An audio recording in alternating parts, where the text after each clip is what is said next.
Hello and welcome to day 2 of Giant Slayer's Fight Night Arena. It's your boy Fdot and your other boy Jamerson. How you doing?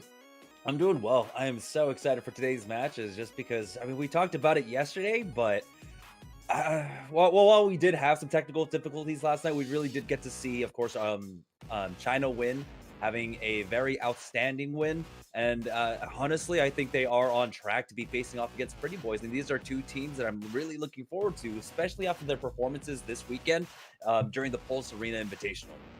Yeah, that's really been kind of insane watching all these teams from our fight night kind of contend in some of the larger tournaments, seeing how that scene all works out. But this is how our scene works out. Again, welcome to our fight night, and we are on day number 2. So day 1, we get 14. We get 2 matches. They go head to head, and we take the winners, and we say, see you tomorrow. So yesterday, China Nguyen came up on top, as did Moon Raccoons in their individual matchups. Now they will fight against each other to play against a team waiting in the wings, which is none other than the Pretty Boys, who have also been kind of making noise in the overall scene. Yeah, and honestly, taking a look at our first set, right? Of course, it's going to be China Nguyen taking on Moon Raccoons, and Moon Raccoons, they were pushed to the limit, right? Even though ultimately, when we got to the third map, and which was the only one that we were actually able to spectate because we played both at the same time, they had a fairly easy go of it on split. But that was also the same case for our first map today, where once China Nguyen went over to Haven up against Way Too French, that was a very one-sided affair. And so we'll see exactly what the teams have to bring for us. But I really liked what we were seeing out of players like Decop and such coming up from China Nguyen when we were on Haven. Yeah, Haven has been really, really effective for China Nguyen, and Moon Raccoons have chosen Attack. Haven is going to be our first map of the day, and then we'll go to Ascent, where China Nguyen have chosen Attack. And then if we need bind, we'll head there, and we see teams choosing defense. Moon Raccoons got the choice of offense or defense there. But so with that in mind, I mean, 2 out of 3 choices being attack when, I mean, just last month, I think, all auto default, all auto to defend. So we've noticed a little bit of a change. Are we going to see all teams favoring attack now? I think especially a lot of our teams that are playing here are opting a bit more for offense, but it kind of depends on the map. Like Ascent and Haven, I can easily see why you want to start off on offense. Sure. But I think for Split and for Bind, that's where you're okay with, of course, starting off on the defense. Bind in particular. Why is that with particularly, because Split we see how well split it can be, but why Bind specifically for you? I think teams are still finding difficulties, of course, like finding entries onto sites. It is very linear in how you have to approach, right? You don't have like a wide open mid or something to approach from, like you would on other maps. Like you can really easily contest for mid on something like Ascent. You can't really contest for mid very easily on something like Split. And Bind doesn't have that kind of thing, right? It's very linear in that regard. It's, of course, both sites have 2 entries into it, right? Over at the B site for Bind, You've got Long, and then you've also got Hookah. Sure. Same thing for over A, but you don't have any other kind of option to go through mid. So it's very linear. It's very easy to read, and I feel like easy to slow down for the defense if they use their utility properly, or they could just play for the retakes. And that's what we've seen teams opt more and more and more for, is looking specifically for those retakes, trying to stack the 5-man, falling back a little bit when the initial assault goes really, really well. But game number 1 of our 2-match evening will be starting soon. It's going to be Moon Raccoons versus ChinaNguyen. Both of these teams successfully took down their opponents last night. ChinaNguyen looked real strong. They only needed 2 games. The first one was a little back and forth. The second one was straight up and down all the way in their corner. Moon Raccoons, on the other hand, needed all 3 games to finish, but their final one was also kind of lopsided, heavy-handed, however you want to say, easy looking. So these are clearly 2 strong teams. I'm eager to see how this one works out. ChinaNguyen, you mentioned a little bit about D-Cop kind of making some big plays. If you've been following us on Twitter at GiantSlayerVAL, we kind of put out a lot of these hot plays that we've seen. But for me and my money, Pancakes was a big, big player yesterday, when usually he plays more of that setup man. Yeah, Pancakes, Cute Fat Boy, everyone really was a huge contributing factor, I believe, to their win yesterday. But I definitely agree with you here. Stealthy's out going for the entry, and Cute Fat Boy just peeks and domes Stealthy. Still seems going to be the push here. Well, that's it. Cute Fat Boy starting us off big and strong. Let's get wide. The ace in round 1. All right, so we really didn't get to see much of their defense yesterday, by the way, right? I believe it was like a 10-2 half, right? Before they swapped off onto defense, and so really didn't get to flesh out much of what ChinaNguyen can do. But Cute Fat Boy, I believe, well, yeah, it's going to be the crux of it. I mean, he's already got the ace. He's already got 5 kills in the bag. We see triple bulldogs coming out, and I'm okay with that. I think the only thing that they'll need to do going into the 3rd round, given that they win this round, is just to make sure that they swap around the Vandal, make sure that they have a Vandal or I guess a Phantom over at the C site. But anything else, they're okay with. D-Cop, though, with the Judge, finds the first, has to tailwind out as he backs away. He's got the backup of his team. Yeah, everybody's going to be barking through Garage. This means, they still haven't committed to C site, but it's absolutely an option. A little back off as B becomes more of an option as well. And the spike is rotating over there towards the middle.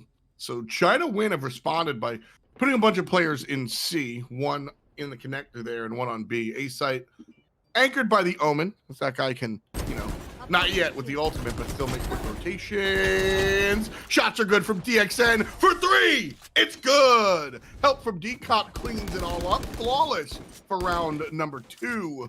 And just like that, ChinaNguyen are picking up where they left off. We'll see if we get... Oh, never mind. They didn't have the economy to pick up an early operator for D-Cop, so he's still going to be sitting on that Judge.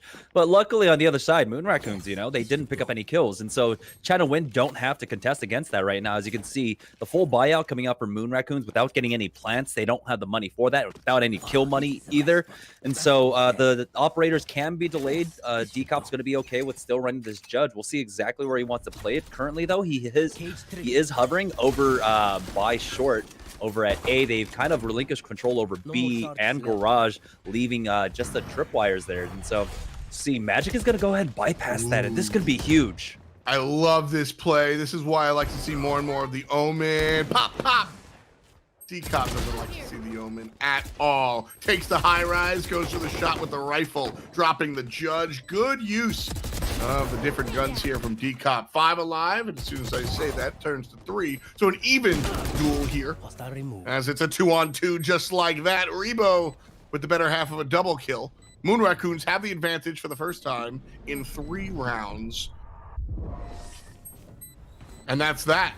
2-1. Moon Raccoons find 1 in the smokes. 3 kills for Rebo. Now, though, there should still be an economy left for ChinaNguyen. There it is. Yeah, they'll be able to full buy back into this. It's no issue for them, as we do see that Magic is going to be stuck onto an SMG here, while Frosty will be playing a Vandal with light armor. So there is a definitive firepower difference. D-Cop was considering running that Bucky, and he still might have it, playing over by the B site. Maybe he swapped over to the Marshall. We didn't get to see the full buy before that phase ended.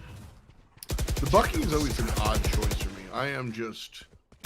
I find your shotgun use is so limited here. We saw the Judge be very, very strong in Garage, and also right here, underground, that short A spot right here, we see good use for the shotguns. Elsewhere on this map is questionable, though. Good push here. Moon Raccoons, this is the longest they've gotten looking for a take healthy. Rebo is actually going to win the trade versus Cute Fat Boy, who had the first look. And Moon Raccoons now have 5 players pushing onto the site. One's going to look back towards Banana, and everybody else will guard here the spike. Jamerson, your analysis on post-plant position here for Moon Raccoons. This is excellently set up right now. They've already got 2 people off site, and it's one of them that's low, right? You don't want that Jet there playing kind of first-line defense contact for them, because he'll barely get any information before he goes down. Magic is the one that goes down first, but they've got the Molly set up and everything lined up right now. And so with the slow orb there delaying them, it's all about playing for the time right now. They've even got info with the camera, so they know when they're going to be on site, going for the defuse. And there's the Molly to try and slow them down for now. Skelly playing the back angle. D-Cop doesn't see it, and Skelly clutches that one out. Oh, not allowed. That was, oof. I don't like that play at all. Listen, that's fundamentals. You just gotta watch both angles, right? Like, well, walking So the round was basically over, right? I think Sure. they kind of gave that one up, and they were like, okay, we just want to make sure we get the last kill here. Moon Raccoons did a really good job. You asked me about the post-plant position, of course, backing away. We didn't really see Brimstone yesterday, but we see it here coming out from Moon Raccoons, and we see why. He's so strong for the post-plant. That Molly can delay for so long, and now he's got, of course, his orbital strike as well. The orbital strike with the duration of the Molly, that's basically a third of the time of the bomb timer, and so you can delay for so long. I mean, that's woof. Just not a great look there for China Nguyen as they kind of get eaten up. But here, the 4-on-4.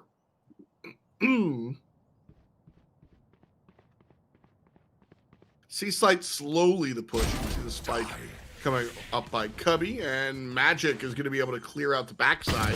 With D-Cop down, that should be the all clear for the plant, and it will be. 2 players left to look to retake, and Taiti is going to find Magic. But with Stealthy finding that last kill, I think it's all but done here. If you're Cypher, do you play for this? I guess it depends on what you've got. 1v3, there's almost no chance to try and go onto the C site unless you got to pick right now. And he's pinned down in Garage now. 39 HP. He's got a Sheriff. And he gets spotted out by Stealthy. Right here, I want to talk about what Magic's been doing. That was a great call coming out from Moon Raccoons, right?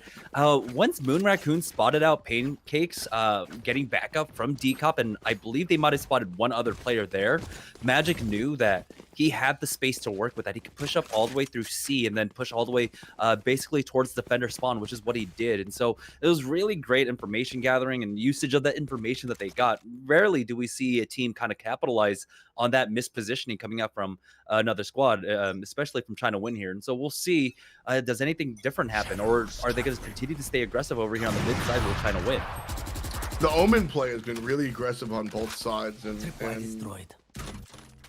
I like it. I mean, this is what I talk about when I talk about character choices maturing, right? The idea of using the idea of using the shadow step to like move this aggressively is not something that we saw, like, you know, at launch. As Omen gets more and more popular over the summertime, this is a big reason why. Moon Raccoons are able to make their way onto the A site so far. Pancakes is going to even things up to a 4-on-4. Gets info for a guy on the right-hand side. And sees Frosty right in front. and takes him down just like that. Pancakes with the triple kill. 2 more left. Gonna go halfway to the defuse, or will he? Yes. All right, waiting for it. Peeks out. No, dies to the late flick. The secondary shot from Stealthy won't be good. And it's a 2-on-1. Sova largely concentrate, Sova. Gonna look for it. 1 kill is strong. And I don't know if they realize it's already halfway done. Can't stick it. Oh, great timing from Skelly.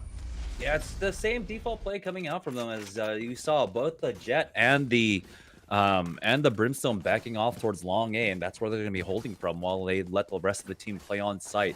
And that time around, it was much closer. They almost got the defuse there. It was basically about half a second off. Now ChinaNguyen need to shore up their defenses here, and it's going to be difficult.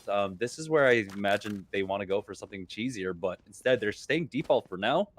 They've changed up positions a little bit, but I thought this would be maybe, you know, one of those plays where 5 peek out from B or something and try to get something here, as honestly they're just working with sheriffs. But we'll see.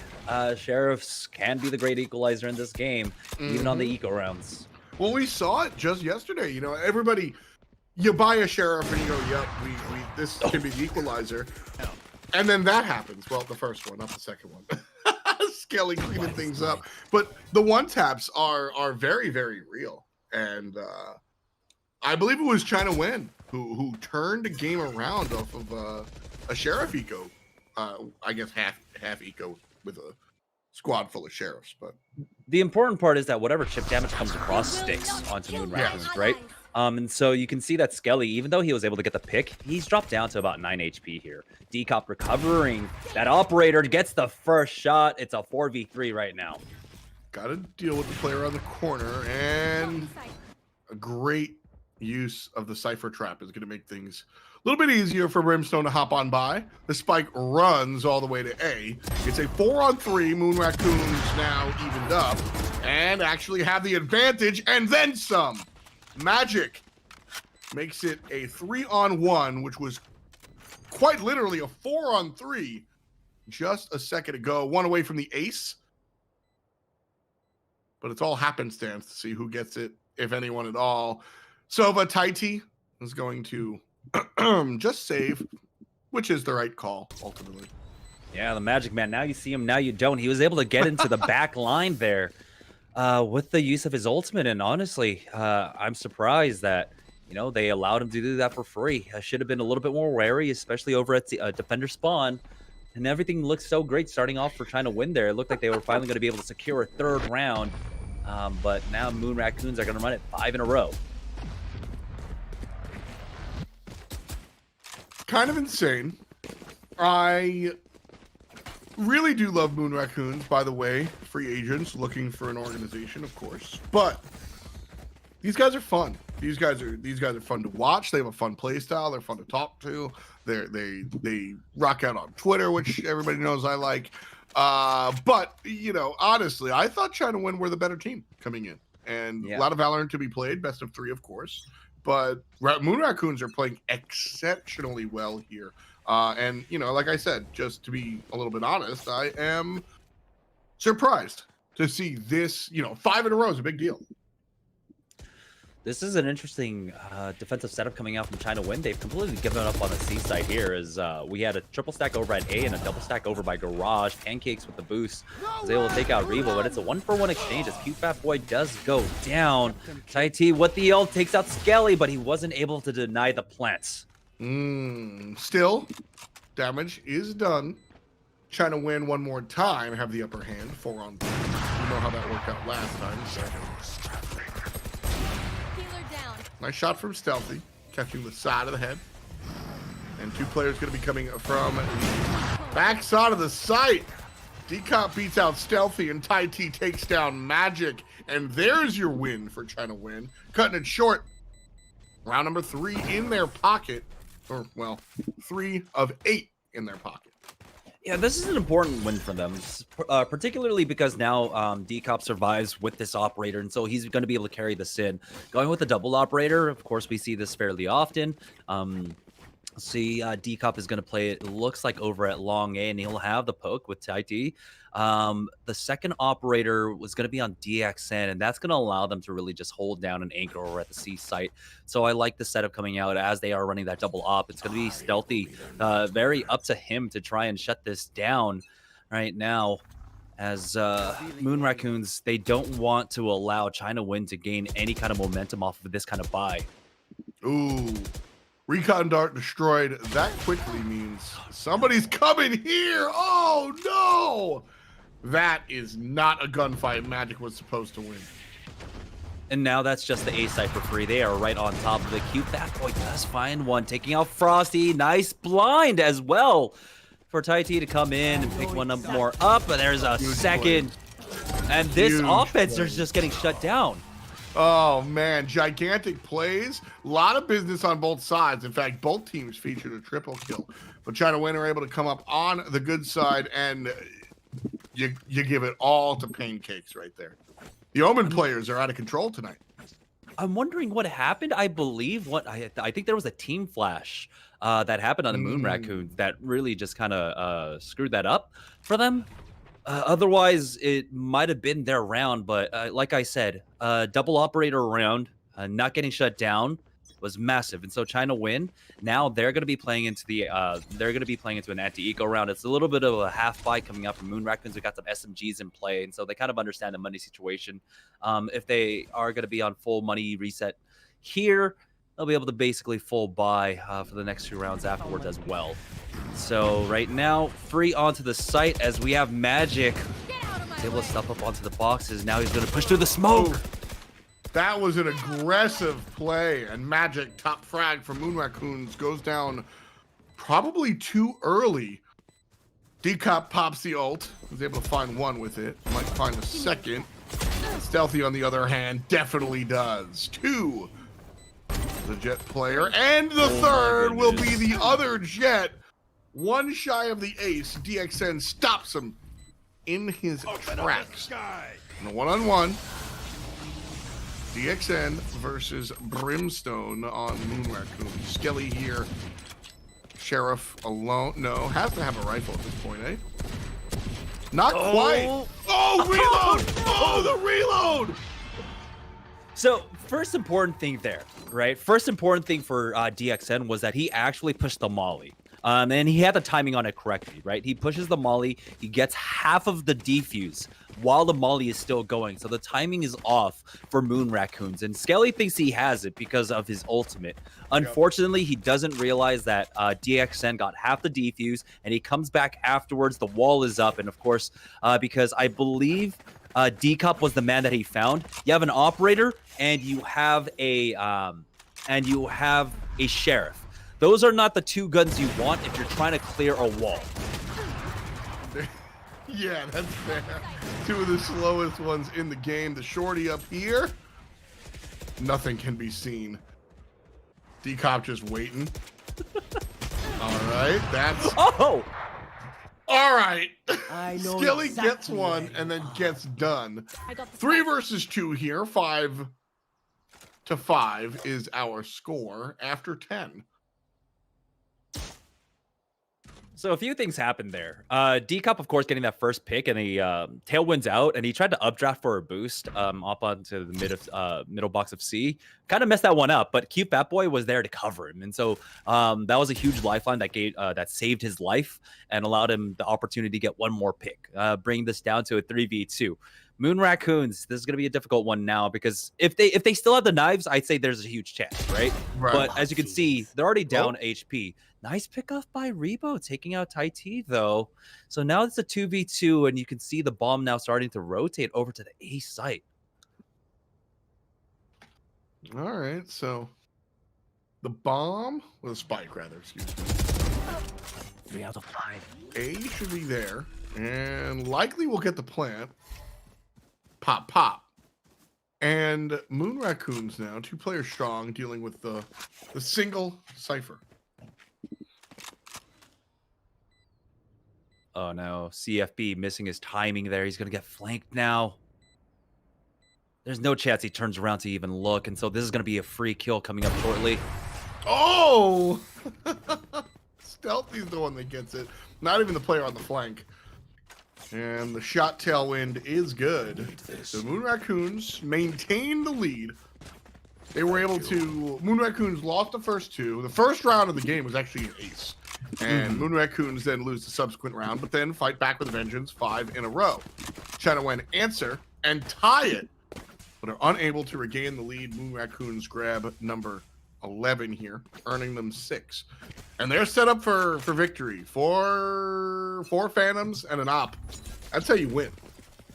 I'll be honest though, for this half, for ChinaNguyen, if they like taking 5, but if they can get the 6th, that'd be great. And I honestly would say that's probably more than they're hoping for at this point. Magic tried to go for the flank there, but now it's a 5v3 as the rest comes out. And I think Moon Raccoons kind of know what's happening here. There's very low chance now for them to take this win here as they just push on in. Decomp goes in with that tailwind. Isn't able to get the next one, but the Soba ultimate will finish off Stealthy. It's all up to Skelly now. Man, that is my least favorite play. And I got to agree, 6-6 is totally fine, especially don't forget, Moon Raccoons chose attack on this site. And so you expect to be a little bit more than half, but you're not kicking yourself. I think, you know, quite, perhaps this is the most obvious statement, but 6-6 at the half is not something anybody's ever angry about, so to speak. Yeah, Moon Raccoons, of course, yeah, like you said, chose attack, but I feel like ChinaNguyen are just a better offense team.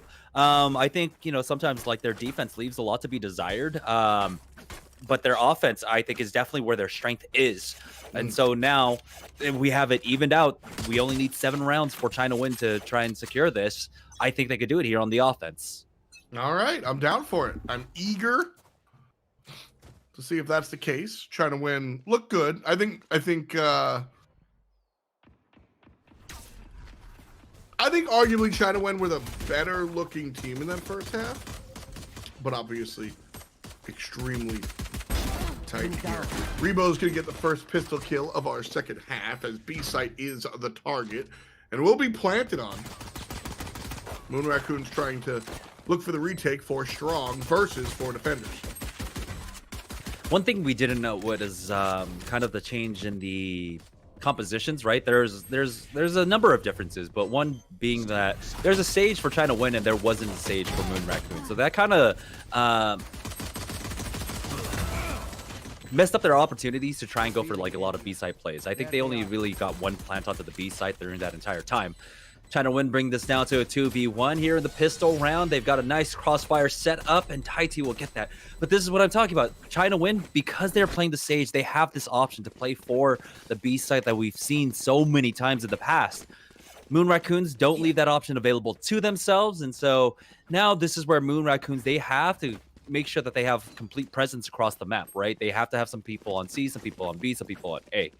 Here, though, on the eco round, they're just going to go for a 4-man peek over at window. And so ChinaNguyen, they do need to play cautious. I expect them to play this default and try and play within the ranges of their weapons. We'll see how that one works out. You know, what an odd skin with the Bulldog. It makes the gun look absolutely different. Decop with, again, my least favorite play in Valorant. And he pays for it here. Pancakes continues bringing the pain. And this could be ChinaNguyen's number 8. And, you know, you made a statement. And after watching 2 rounds, I got to say, I agree with that statement. ChinaNguyen, an incredible offensive team. Just nailing this one up and down, 8-6.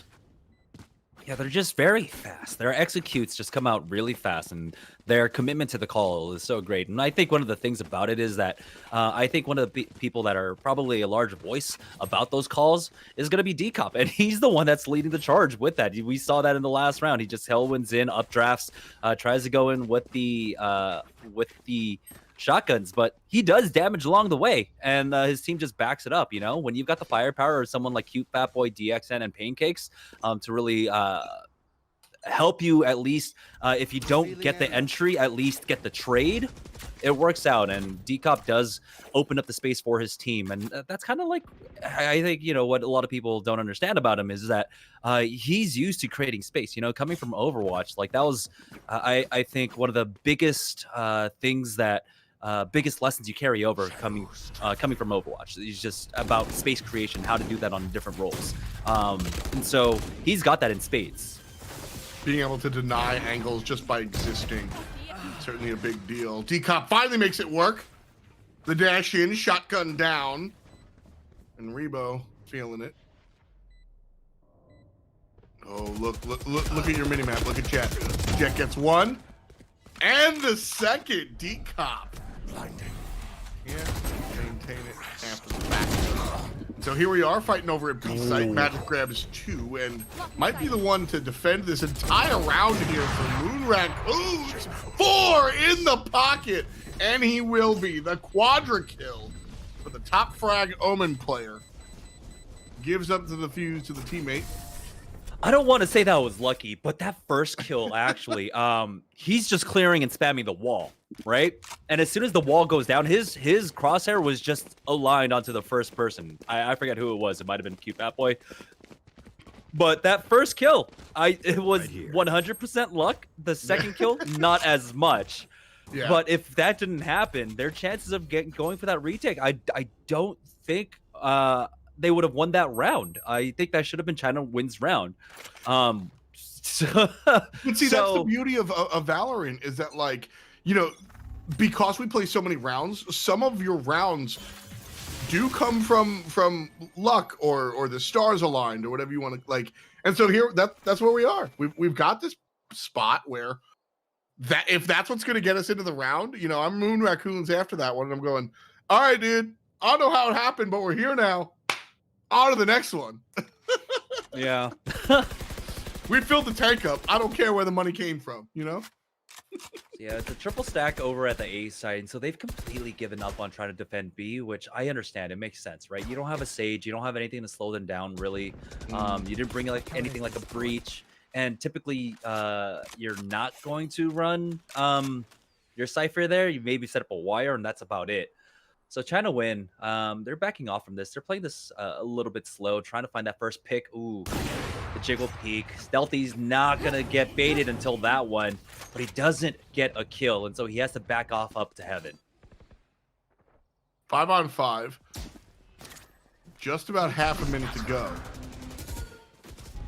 This isn't unfamiliar territory for ChinaNguyen. They are used to kind of making the weight play and executing when they need to. So there are teams that I get nervous as the clock ticks down, and ChinaNguyen is not one of them.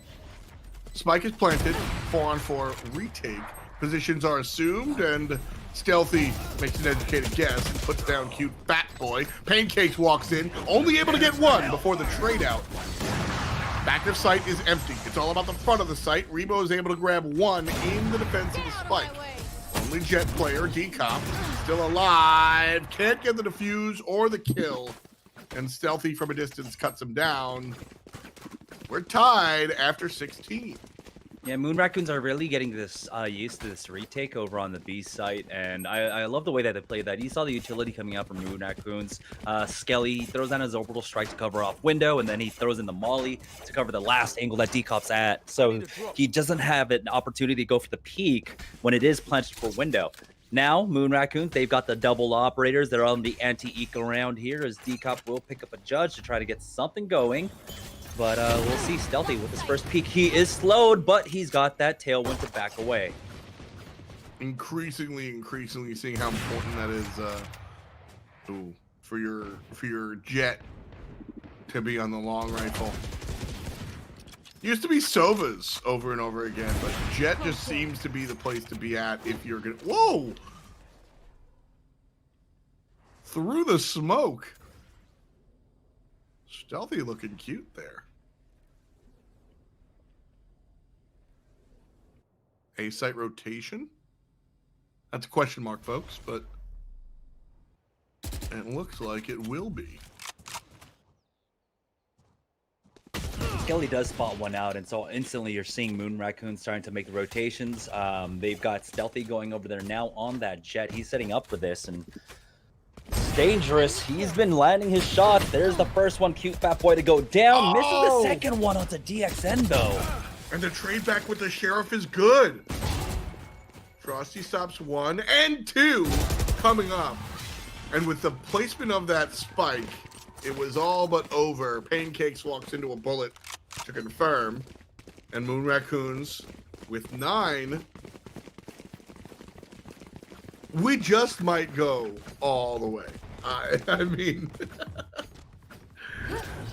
these two teams, it's interesting. So we kind of talked about how ChinaNguyen are a really strong offensive team. They're very good at what I call yelling hike, right? They get everything lined up, they go execute, and then they get in and they cut it down. Moon Raccoons, how would you describe their approach? Right now, Moon Raccoons are I think, prioritizing the rotations. They're doing a really good job of putting their power players where they need to be, off the information that they gain. And so with that, that's actually going to be very important, right? The run it back is used, and so now we're seeing the rotations coming out. They're going straight on over to the A site. That's going to be open for ChinaNguyen. 2 players out of the conversation. They're covering C and B. So 3 players are here immediately. And Jet, the player covering B, will make the rotation quickly. And the Omen actually will ult right over here to Banana or long A. So just like that, Moon Raccoons are able to make their rotation. And I like that. Rebo wins a gunfight, but DXN and Taiti cut down almost the entirety of the enemy squad. 1 player left. The Omen, Magic, the top performer, op in hand, waiting for an exit frag, sees the top of the head, can't make it happen, and will look to save, but a high anxiety save it will be. He's using everything to get out of there. To save that operator, ends up using about, Worth the call. another 400 util.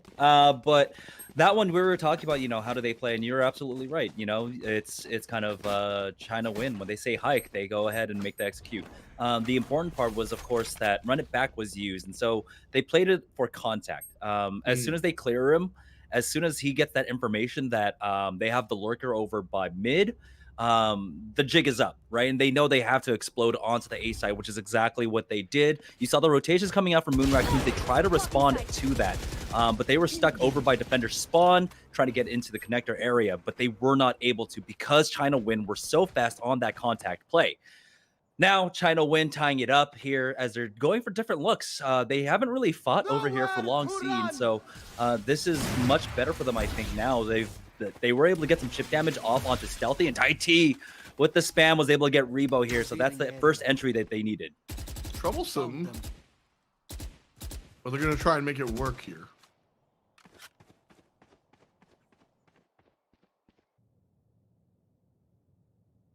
Interesting that neither team full committed to C, right?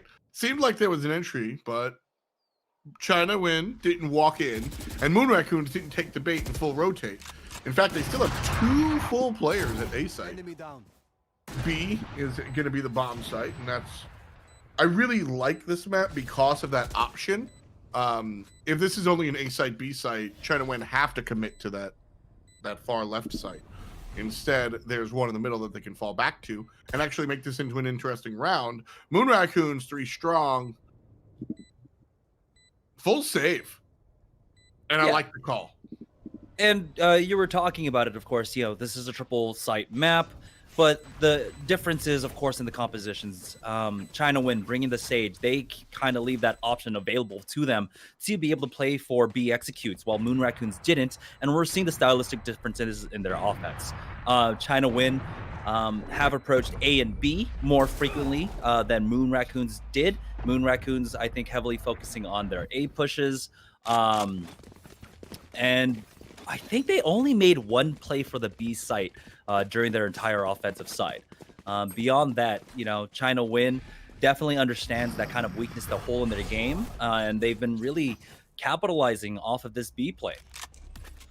That's been the game plan. It looks like ChinaNguyen, usually the term fallback is used as a plan B, but it almost looks like the B site for China Nguyen is a fallback that they almost prefer to their primary objective, if you will, right? They like make an attempt for C or A, but are very, very quick to just say, screw it, let's go B. And it's been very successful for them. This time around, though, sticking to that C site, Stealthy not as successful. An interesting angle being challenged by D-Cop. They have no idea what Stealthy is, do they? D-Cop has used all of his mobility except for the updraft, so this is kind of scary for him now as Pancake is pushing through. But oh, Magic is right there through the smoke, and the lurk is actually successful for him. Nice job. Gonna give up his location here, so probably gonna have to turn things around. D-Cop, though, snags one, and DXN will grab the Resurrect. So just like that, to 3-on-2 one more time. Spike planted. They've got the wall off over at Garage as well, so they only really have to cover one angle. Their flanks were covered by the Force Cypher Trapwires, so they know that no one's pushed up through. So this is huge for them now. It's all up to Frosty in a 1v2, and he might actually do it! DXN! Oh, keeps that alive for the squad. He secures it. 11 rounds now for China Nguyen. Celebrated his birthday yesterday, and here he's collecting his prizes, I suppose. Happy birthday to him, and he honestly has been such a standout performer, especially on the Sentinel role, especially on the Sage role, right? We typically don't talk about Sages really popping off that often. There are some notable exceptions to the rule, and DXN is one of them. Absolutely, and that's something that I've been saying. I think it was funny, like, you know, when we talk a lot about teams kind of learning how to work with each other. Same goes for commentators. Nice double kill there for Stealthy. And I remember the first time challenging you, especially like straight up and down, guys. Jamerson is homie knows more than I do when it comes to the game. But like you were like, oh, you know, like the Sages, they want to like stay in the back, and that's true. You got to get your res off. But I was like, nah, dog, it's about the guns. Just be aggressive. Sage doesn't mean you got to sit in the back. I want to see top frag Sages, and we all kind of laughed about it. I mean, more kills means more resurrections. I mean, so we were both right. Right. I reject the idea that you've got to be I've always been the battle medic, you know? I've always been like all right, let's run out there. Shout outs to my old heads that remember combat medics from Star Wars Galaxies. Like, I like the idea of an aggressive healer. And so DXN getting shots, turning around to heal his teammates. I'm here for it, man. That time around, not so much. But Stealthy does get taken care of. Tight T versus the world. Both players on the right-hand side. That's not great. But that one's better. Walks into it. Number 10 from Moon Raccoons. Oh, now, man. But, yeah, go ahead. Yeah, that round alone has, I think, kind of summed up the majority of this matchup. It's about how does, more than anything, China Nguyen deal with Stealthy. And that has been like the biggest hurdle that they've had. As you can see, he started off with the double kill. He's top frag right now, 23-16. This goes here. And 2 on that jet. And you can see how wary China Nguyen are. And I don't think they have a proper answer for it, right? They don't have a pop flash. They don't have like a Phoenix to work with. Their only flash is really going to be off the back of the Paranoia coming out from their Omen. And that one's a lot more difficult to land because it is a skill shot, right? And so they don't have a proper answer for him. So D-Cop just has to take these battles one-on-one, and it's a jet versus jet. This is enemy at the gates. Ooh. I don't know who's Vasily. I don't know who's what, but right now all signs are pointing towards Stealthy being Vasily. I mean, he's looked insane. Absolutely landing these shots for Moon Raccoons, and gonna have to be a big part of it. If Stealthy and Magic have their way, Moon Raccoons win tonight. But China Nguyen are doing a great job of being able to kind of call them. That said, Rebo's the first one to start things off, and Stealthy will answer as well. Frosty gets involved. Magic does. Where's the whole team? One left. Was it Brimstone that's missing the action? And it will be. A kill goes down. Flawless for Moon Raccoons. The cleanest round they've had in all 22, I'd say. Rebo was the one that didn't get the kill. I'll be honest. I looked away to look at production chat for just a split second, and that round was over. It was real quick. It absolutely was. That was so incredibly quick there. So at this point now it's 11-11. Taking a look at the economy, ChinaNguyen know that they have to force up, and so we're seeing the Bulldog coming out from Pancakes, which is fine. I have no problem with that. Majority of them are going to be on equal footing here. Again, it's how do you stealth down stealthy? He's been playing very dynamically. He hasn't been at the same site really more often, more than 2 rounds in a row, right? He's got the knives as well to work with, and so now the first entry, D-Cop gets it. That's important. Oh, that's huge. That opens up so many different options here for ChinaNguyen. They can still play for the B side, but Magic pushes up, and what a coverage coming out from him. I know it's going to bring it down to a 3v3. There's no res for DXN as well. So maybe they try to rotate this around, go over to kind of long C, get that ultimate orb. I don't know how close he is to his ultimate. They have time to work with, and yeah, he's got one off, and so he'll be able to get the res. They'll have the 4v3 for the next push. That's really big here. I do want to point out, though, that Magic getting that 2-for-1 trade, that was the right play. Oh, Brimstone. I like the idea there, Skelly. I like the idea. A little bit too slow, though. He could have come up with 2, and it was way too slow. And so now they're going to be able to get on the site. They're not going to have that delay. Maybe they have a molly to work with. I don't know if he actually used it. He gets spotted out as they push on through. Rebo playing back here on defender side. I don't know if this one's going to work out. 4 players here for ChinaNguyen. The spike's going to go down here. Cypher's ultimate. As close to a non-factor as it can be, I want to say here. Everybody's on the site, you know what I mean? Like, you'll get an idea of which angles and corners, but here's the execute. No! And the Moon Raccoons have made it a one-on-one. Frosty versus D-Cop. Pop, pop, the shorty reigns supreme. Put it in the bank. The quadra kill is good, and it's map point for ChinaNguyen. But ChinaNguyen had to work for that. We saw, of course, right? Having to go for that res and getting that plant. Really great post plant coming up from Moon Raccoons, and I think the most important part was how they approached that that retake, right? The 2 members pushing through garage, Vot time. It turned everyone's heads away from Rebo, and so Rebo was able to kind of go for a peek. It ended up just being Frosty hitting some crazy shots to really equalize things out, but man, the clutch coming out from D-Cop, that you see why he makes sure that he's running the shorty with that, to have that short range option now. But Skelly starts it off, getting that first pick, and we know that there is no res. There's another one. It looks like we just might go into overtime. Oh no! ChinaNguyen 2 versus 4. D-Cop takes the high angle, won't find it. The spike is stuck. Magic looking for the long flank. Going all the way back to spawn. This is a good trap by Moon Raccoons.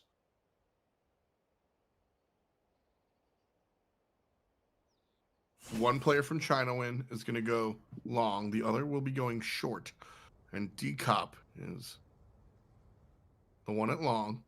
Has the knives out. 40 seconds on the clock. Wait for it. They're going to go at the exact same time. No. Q Fat Boy dies. Oh, no. That's not a great look. And Skelly just is able to find an overkill of his own. And we're going to OT.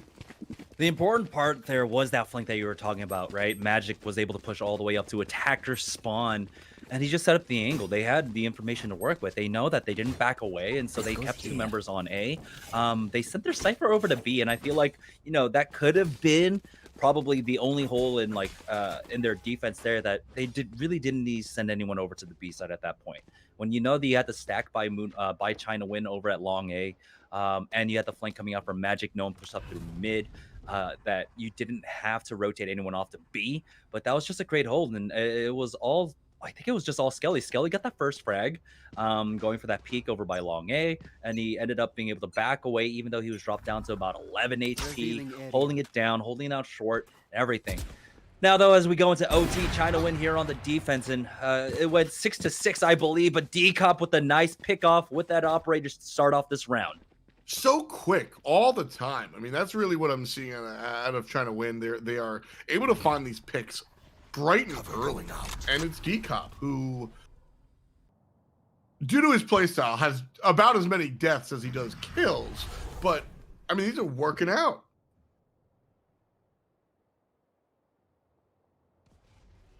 I hear Magic on that flank. He was able to lurk on through, and he gets that battle up against Cute Fat Boy.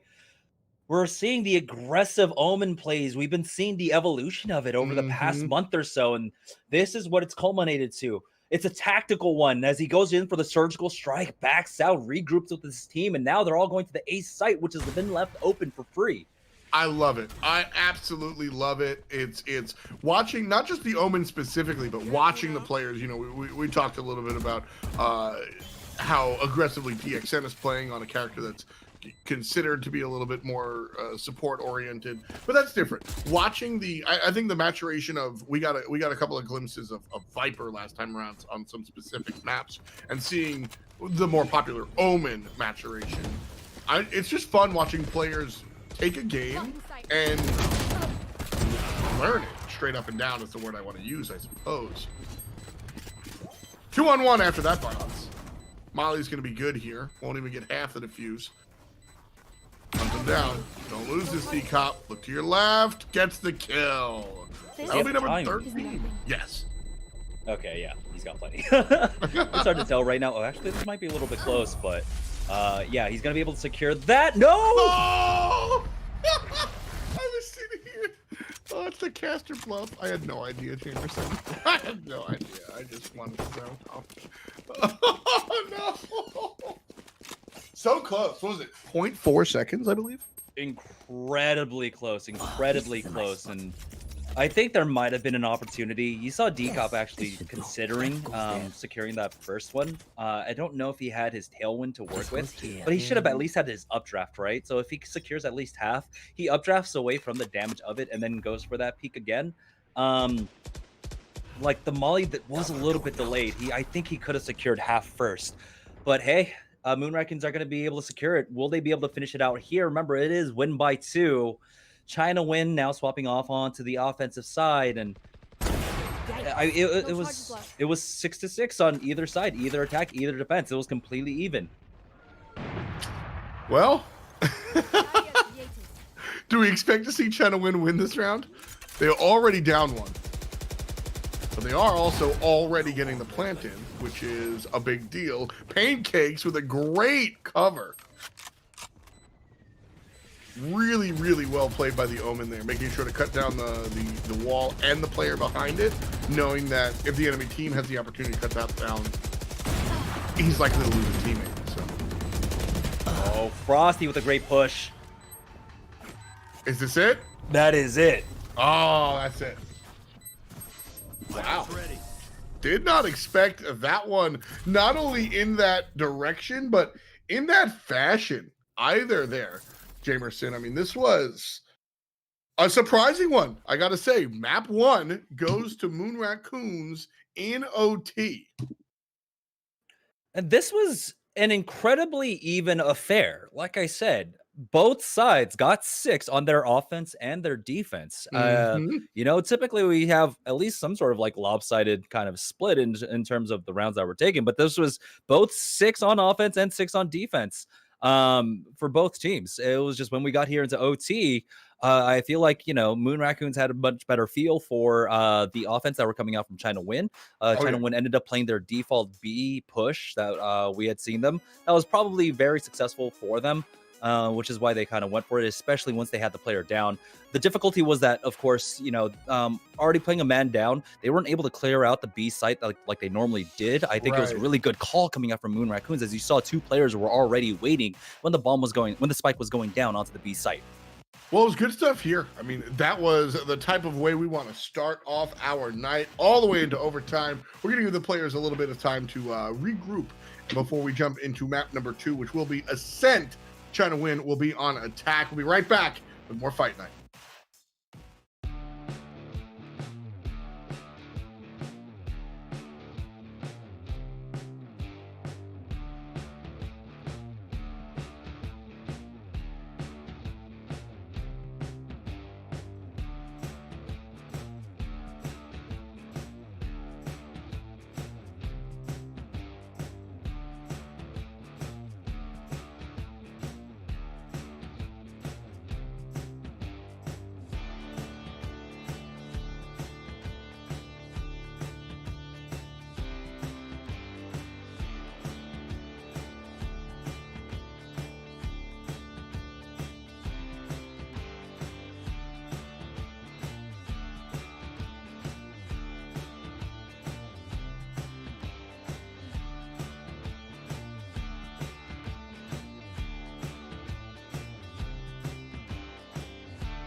Welcome back. It's Fight Night here on Giant Slayer, Fdot and Jamerson, bringing you the business.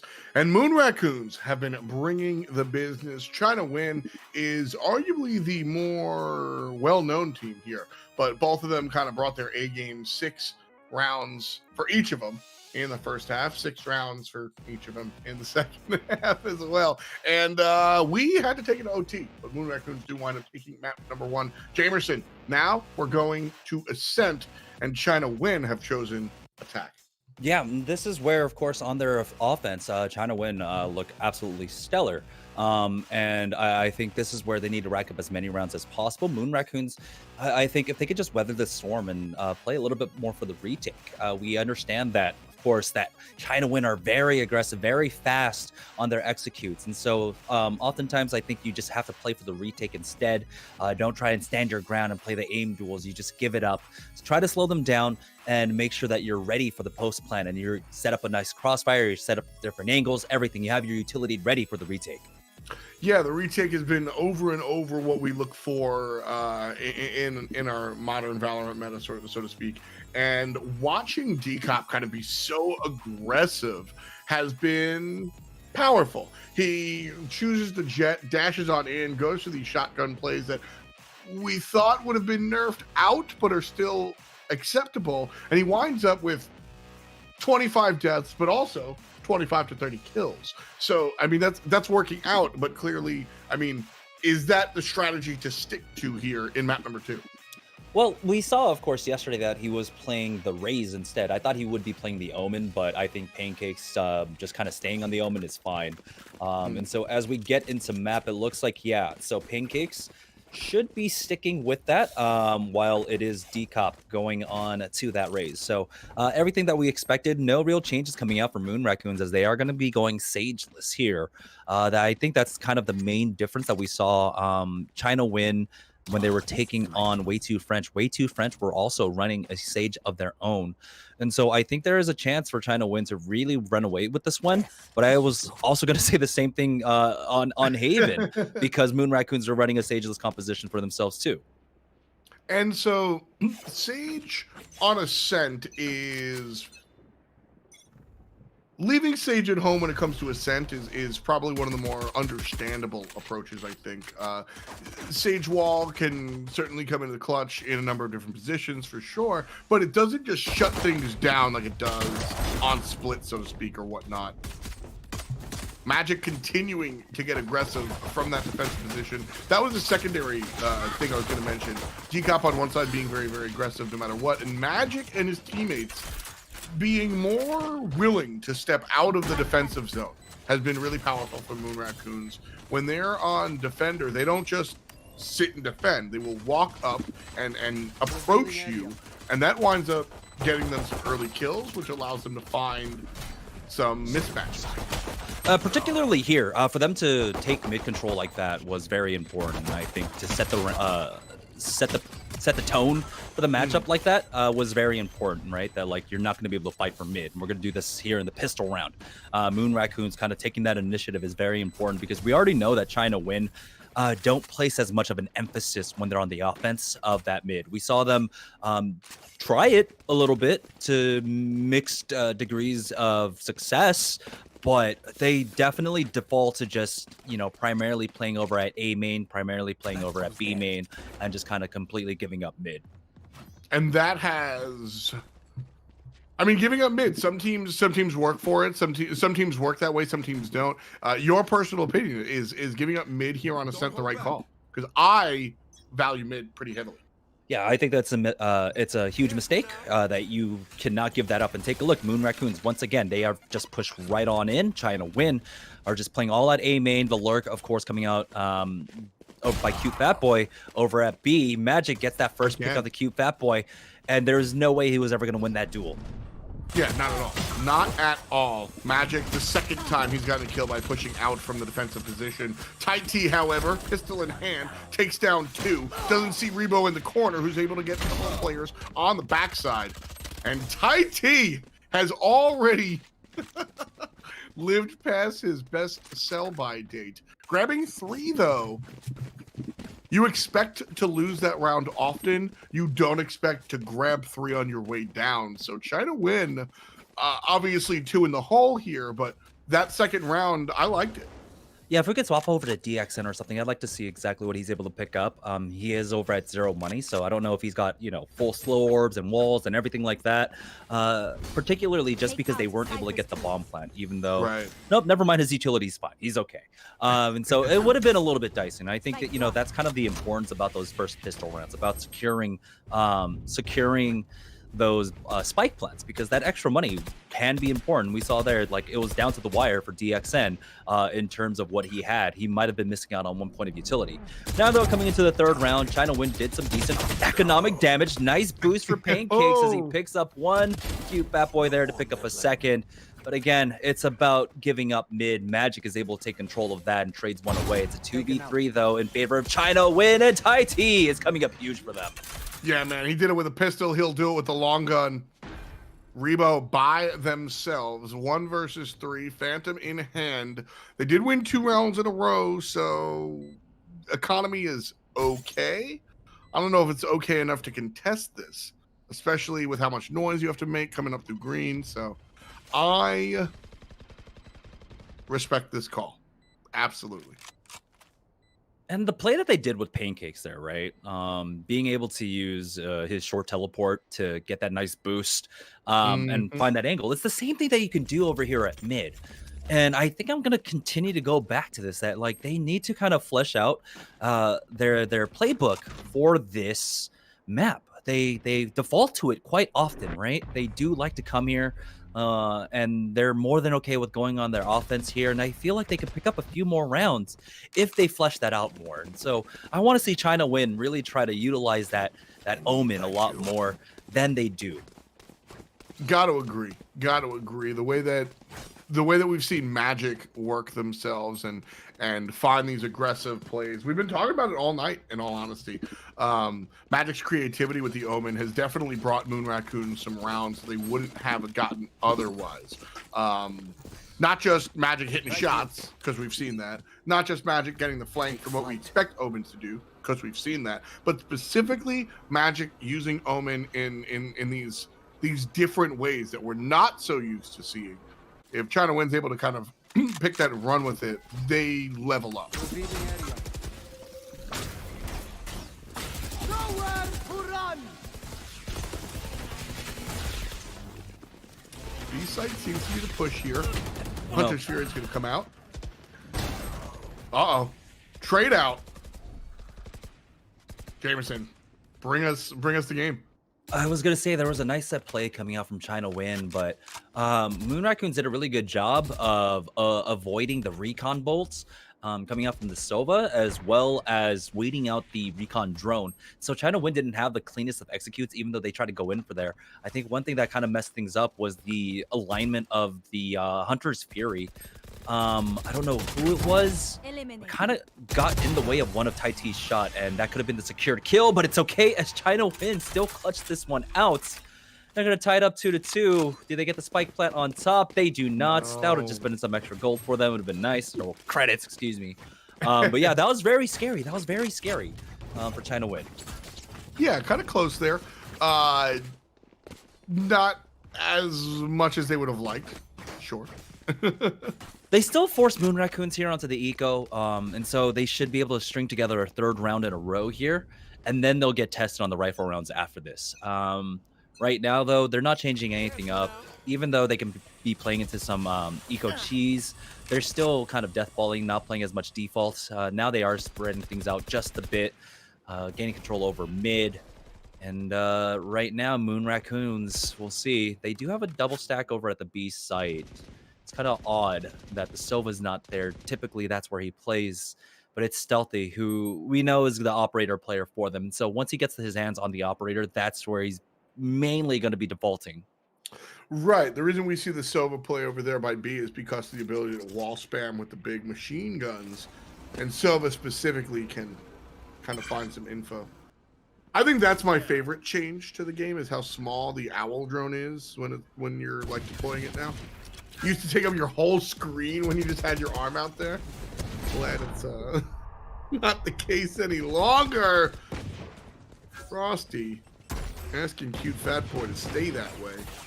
DXN gonna answer back. Not on Frosty.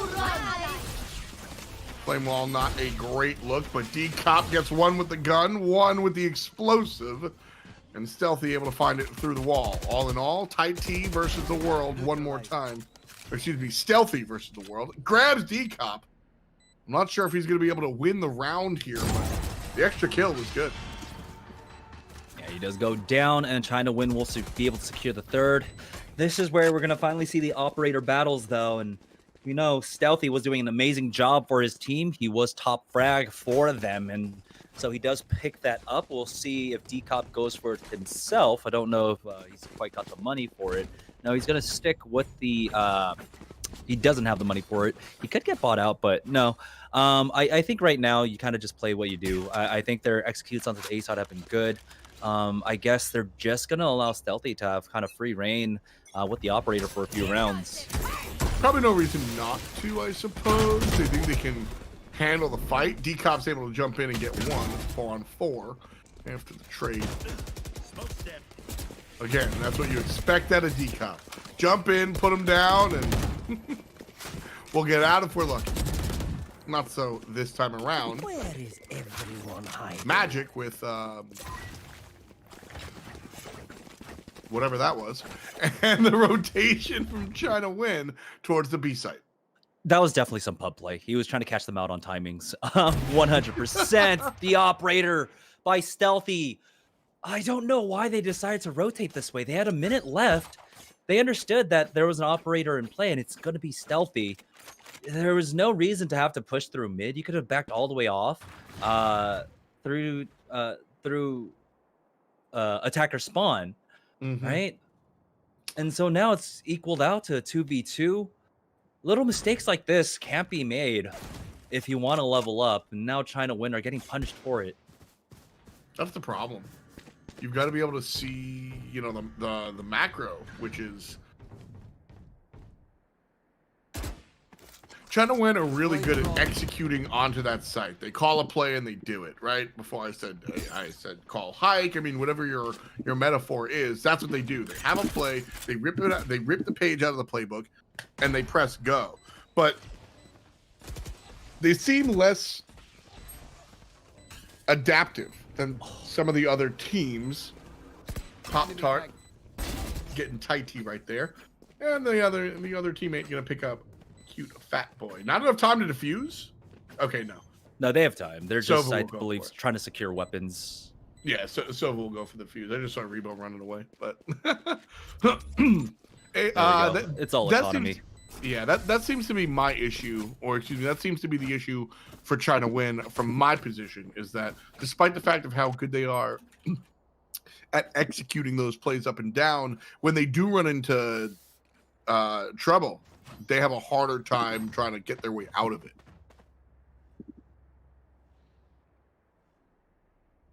Yeah, and honestly, that round just came down to just a fundamental mistake.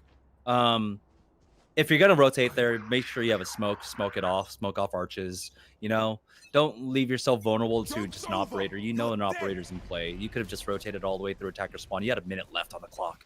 There was no reason to have to go through that way. You had the numbers advantage. You get onto the B site, and yeah. So now though, we have the run back being used early on by Moon Raccoons, but honestly, that was kind of weird. Run it back. You don't need to run it through mid. I think you have a already good understanding of how ChinaNguyen plays this. That mid's going to be very low presence as Rebo now might get a second. Oh, man. Just like that. I mean, just like that. The round almost seems over for ChinaNguyen. Gets stealthy on the trigger. Revealing area. This is a good call. Let's see who's stuck in mid. Recon bolt destroyed, so at least the one. Oh, one makes it over. Gets the flick. Can't find the secondary. And ChinaNguyen will confidently walk past that point. But that's only the first boss. Now they have 4 other players to deal with. compared to their 2. Tree room, magic, shotgun. That's good. And that one isn't. DXN finds another kill. 14 seconds left. Booking it towards B site. Player's gonna have to play catch up. The wall goes up. And the player goes down. 4 wins for Moon Raccoons in 7. When things are just going downhill here for ChinaNguyen here, is now they're forced onto the eco, and you know they've been having difficulty on the rifle rounds themselves. How much success will they be able to find in the anti-ecos or in these eco rounds now? As Moon Raccoons have been doing an excellent job, honestly, the way that they've been playing this with the double molly, right, with the Phoenix, with the Brimstone, they've been doing an excellent job of shutting down most of ChinaNguyen's A plays or A hits, and so now they're just gonna go aggressively, super fast onto the B site as Decop is the first one in. He's over at Boathouse, gets hit by a shock dart, but he's gonna continue his push. All about the B site. And Pancakes and Decop are able to grab a couple as they storm the site, but ultimately it will be a 3-on-2. Gone here. There. Spike gonna go down soon, and there it is. Moon Raccoons having a big hill to climb here. Revealing area. It's probably a good call from Stealthy. Come on in, provide some information. But they're both approaching from the right-hand side, it looks like. Yeah, it's just going to be the save coming out from Moon Raccoons there, and it was a really good call coming out from ChinaNguyen. You know, they've been going for so many set pieces over at A site. It was the repeat set pieces over at the A site. They've had very little presence over here at B, and so we were seeing ChinaNguyen Moon Raccoons prioritizing going for that stack over by A. ChinaNguyen took advantage of it that time around, going over to B. We know that a lot of times that now teams, when they've got the Sova in play, that he just kind of anchors over by B by himself, leaving it a little bit vulnerable. They were really just caught off guard by the speed and momentum that a Raze player is able to bring in. Yeah, that boost, that jump in, definitely unexpected speed. Pancakes picks up the rifle. DXN will go for also have the rifle. So everybody equipped for long-range battles here, which I would assume means that ChinaNguyen want to pay attention to mid, but it does not. They will look one more time at hammering the nail that is A site. Largely ignoring B. Probably the good call. They're on the site easily, or at least they would have been if Magic didn't cut down one. Pancakes and DXN, though, answer back by taking down 2 defenders. Spike gonna be put down here behind the radiator. And just like that, Moon Raccoons have 3 to look for the retake. 2 players up top, 1 down below. Decop tossing, but finding nothing.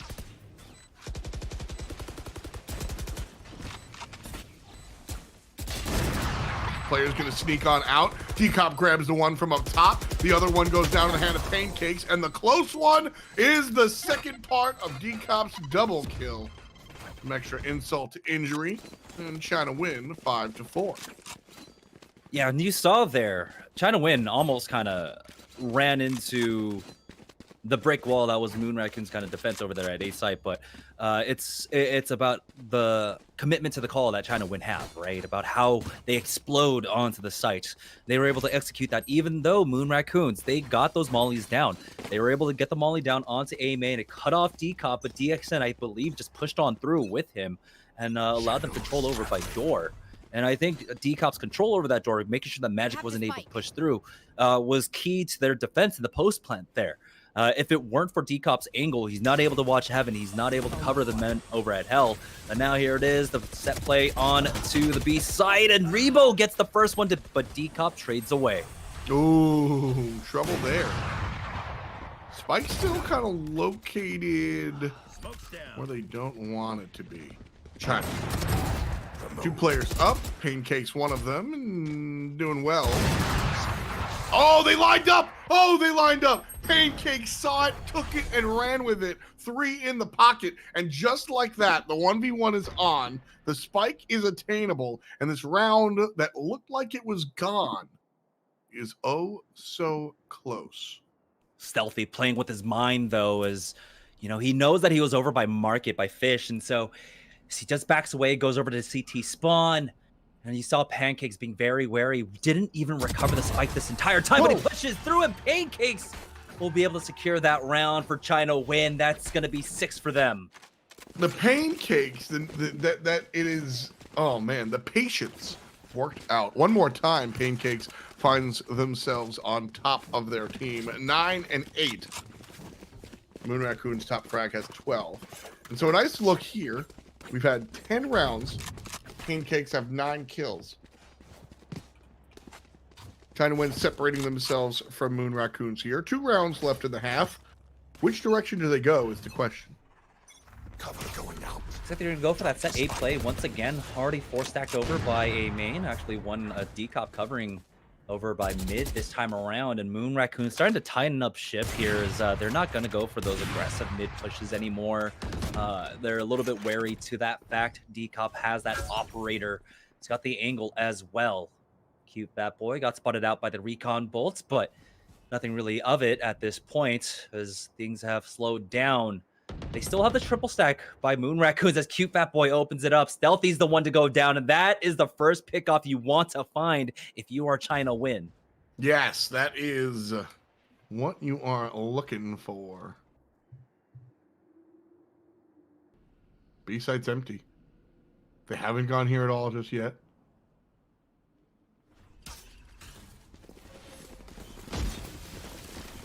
Takes out the camera. That's going to send Cypher back to the site. It's going to send Brimstone coming here to the site as well. In fact, it's an all-call ChinaNguyen on the site easily, putting down the spike, and Moon Raccoons struggling to get back in time. And Decop's post-plant position is the important one here. He's the one that's going to be able to get some contact, but no! Frosty! It's the shot of the tight T. Magic looking to push up on in as well. Shotgun in hand, the judge. A long-range shot from Decop goes for 1. Secondary won't come. Teammates are there, but it doesn't matter. Running back being used as Frosty tries to make the big play. Immediately taken out by the player down low. 2 back. 1 on. Frosty's able to grab 1, but not the round. A nice play there from CFB. And that gives ChinaNguyen 7 in total. Keep in mind, ChinaNguyen did not win the first round, or the first map. They actually wound up with an L, so if they win this one, we go to a game 3. 8-4 would be a great scoreline for ChinaNguyen. We saw how much their defense struggled here on our best of 3 yesterday. And so, of course, they're going to want to stack up as many rounds as possible just to work with more time. But at this point, ChinaNguyen, they should have this in the bag as Decop going on in. And we saw this play a little bit earlier on as they back away. He does pick up 1. And he is going to be able to get away safely there as Taiti covers him. Skelly only finds 1 on the retreat. There's the DX and Rez. Now everything going ChinaNguyen's way. I know exactly where you are. Spike's still not planted. Not overly concerned, I suppose. Just goes down now. Stealthy, real close with that op shot. Able to grab 1, but Decop from high deals with it. Rebo sneaking in, same angle. No op. Doesn't fan him. Walks back to the enemy, dies down quite easily. Decop finds Skelly for the 3rd and number 8. This is looking like the ChinaNguyen we're a little bit more familiar with.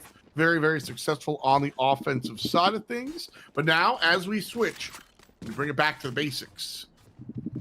Can Moon Raccoons answer back?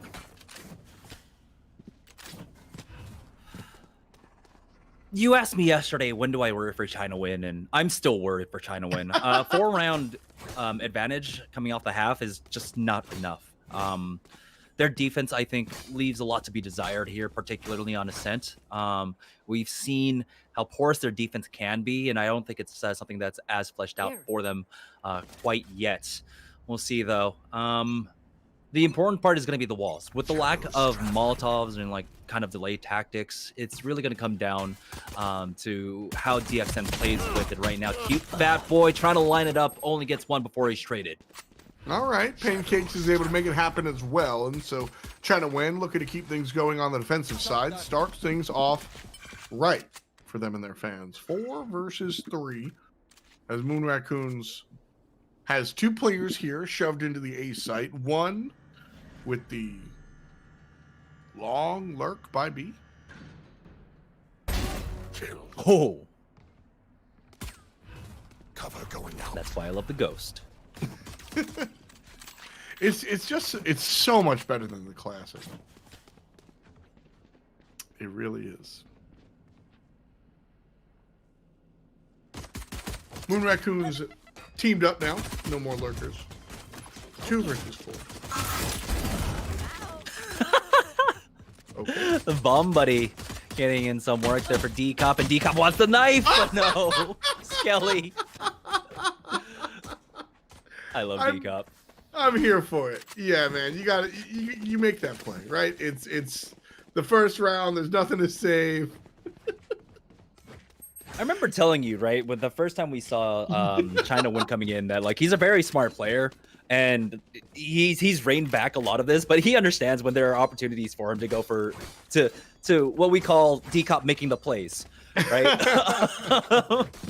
And that's one of those moments where he will like kind of just be a bit more free, but he knows when to rein it in. He knows definitely when to rein it in right now. This is a different look though. D-Cop playing over by mid with that, trying to go for that spam to delay this. He got some decent damage off, but Tai T picks up 2. Oh! There's D-Cop for the 3rd. Chill out. Everybody that has the cheese on their judge is worth it. And D-Cop with the dairy right there, and the tactical crouch. Double digits for ChinaNguyen. This is important. The pace that they're setting here on the defense, keeping Moon Raccoons off kilter, really, more than anything else. It's huge. As yeah, take a look. They invested into that round, right? And so now they're forced onto pistols once again. We're seeing sheriffs coming out. We got 3 of them, along with 1 ghost, no armor whatsoever. So ChinaNguyen, if they can get into the 11th round here, this is where they're out of that kind of troublesome territory, I would say. But I also said that yesterday. It was a 4-11 split, and they weren't able to secure that 12th round, and that's where we saw kind of a reverse sweep happen on the map. Until, of course, D-Cop came up with that amazing, what was it, the ace in OT with the operator over at the A site.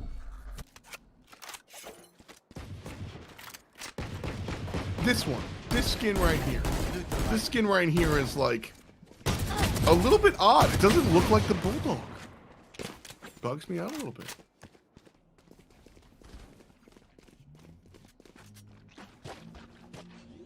Everybody on site on Spike should go down pretty much no problem. 4 players left for the retake. What's the best way to approach? 2 on the left, 2 on the right? I would say so. Or just get a pick like that by Tai T. D-Cop goes in. And I love this. D-Cop is playing at the pace that he wants to play at, the pace that he's comfortable playing at. You know, he can, of course, slow it down. And he's great at it. But this is where you see him being able to finesse a little bit more, get Moon Raccoons a little bit more uncomfortable. Now that's 11 rounds on the board. As Moon Raccoons, they will have the rifles to work with this time around. It's about shutting out Stealthy. How does Stealthy play this, and how do ChinaNguyen play around the operator? I mean, that's been the problem, is that they haven't been. They've been walking into the operator. Both sides have been. I mean, we saw last time around where Stealthy was just holding that angle out in mid, and ChinaNguyen walked into it, right? They just welcomed themselves to Stealthy's bullets. Here, Moon Raccoons, we'll see if they do the same thing, but D-Cop able to get one and doesn't trade out. He survives that somehow. I think they might have team flashed. Because you saw him getting flashed, but I think they had to answer, right, and look in that direction. And so that's what saved him, as they're able to heal up at least and back away. But it's still a numbers advantage for ChinaNguyen. It is, of course, the solo Sentinel and DXN to try and hold down the B side for now as the rotation's coming out from Moon Raccoons. There's like an extra thing. Deploying drone. Am I just crazy? I think I'm a little crazy, but We're all a little crazy here.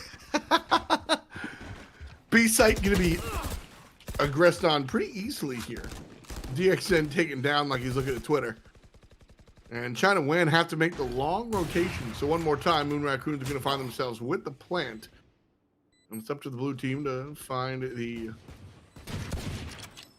counter engage. 4-on-4, so should be even in that regard, I suppose. Prepare for hellfire. Here it is, the orbital strike coming out, forcing them out early on. But it's a trade, nonetheless, 1-for-1. Here's Decop, picks up the operator himself. The Molly forces him to push forward. Now it's down to a 1v2, and they will be able to secure Moon Raccoons, picking up a much-needed 5th round. And like I said, this is where I worry. When China Nguyen don't get that 12th round, don't set it up for map point, anything can happen. Nice play there. I definitely, I think that was the round that Moon Raccoons needed to win. Obviously, because it would have put them on map point, and that's not great, of course. But beyond that, I think that was one that allows them to get a little bit of footing. Still not all the money in the world. You can see there's going to be at least one player without a rifle. It's going to be Magic, who has underperformed this way, this map, so to speak, but was integral in their first game performance. And more often than not, honestly, I feel like the Omen has a little bit more power, a little bit more strength when it comes to the offense, right? The paranoia can be absolutely great. Looking at some of the angles that the defense have to hold, you can hit multiple people with that paranoia. It's a lot easier than when you're on the defense. You're kind of just guessing at the positions here. Cute Fat Boy, though, with the nice peek.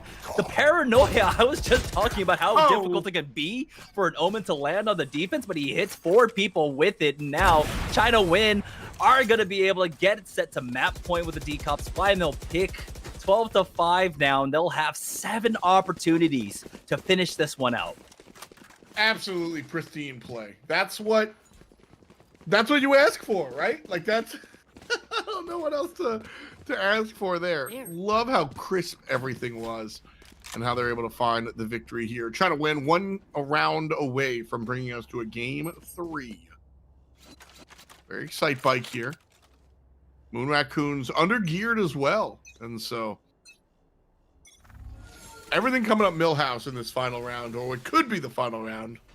We're trying to win. Yeah, every round is going to have to be a buy round for Moon Raccoons, right? But here we go. Magic with the flank. No one on Heaven. Oh, but they caught him. Doesn't matter. The Stinger able to make it happen.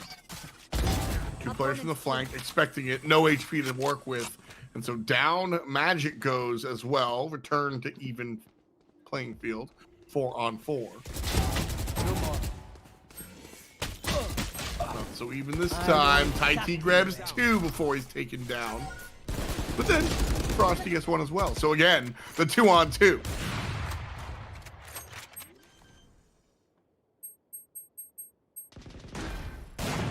Joke's over. You're dead. All right, spikes can be put on down. Frosty comes around. Cute Fat Boy is able to take him down, or at least half of him. Frosty deals with the real one after the fact. The shorty is standing tall. D-Cop brings it and runs with it. The tactical crouch is good, and we're going to a game 3. Yep. That's D-Cop for ya. I wish there's more I could say, but this was definitely a great map for him, I would say. Really opened up, and I think, he played a bit more reserved when we saw him on the map yesterday. This time around, though, he got a lot more aggressive. We're seeing those double pack-ins, trying to find that initial kill, really kind of playing up the fact that he is, of course, the entry there. And so did a great job. And so they are going to be able to secure that 13-5. We're not going to have anything going into overtime for this one like we did yesterday. And now going into a map 3, I'm not sure. What is our map 3 for this one? Bind. Moon Raccoons have chosen defense, and so we'll see how they work out on Bind. And I'm excited because Bind is straight up, we don't really go there all that often. We see a lot of Haven. We've seen a lot more Split lately. Bind, before we go to break, what's your up and down? What's your prediction on the way map 3 is going to go with Moon Raccoons starting on defense on Bind? This is going to be difficult for ChinaNguyen, particularly because they still don't really have an answer for Stealthy. And I think this is where Stealthy swaps back over to the Jet to play that operator. And, you know, with the lack of flashes that they're bringing, it's going to be very difficult to peek him on a lot of these angles. So I think this one's going to be a close one. Ultimately, I'm still going to go for ChinaNguyen, I think. I think starting off on the offense, they might have some really good set plays, especially because we know that they're bringing the Sage player along. And so they'll have that option for a lot of the A plays. Should be interesting. Game 3 coming up one more time. It's Bind, the rubber match. Moon Raccoons, ChinaNguyen. Don't go anywhere. You're not going to want to miss this. We'll be right back here on GiantSlayerTV.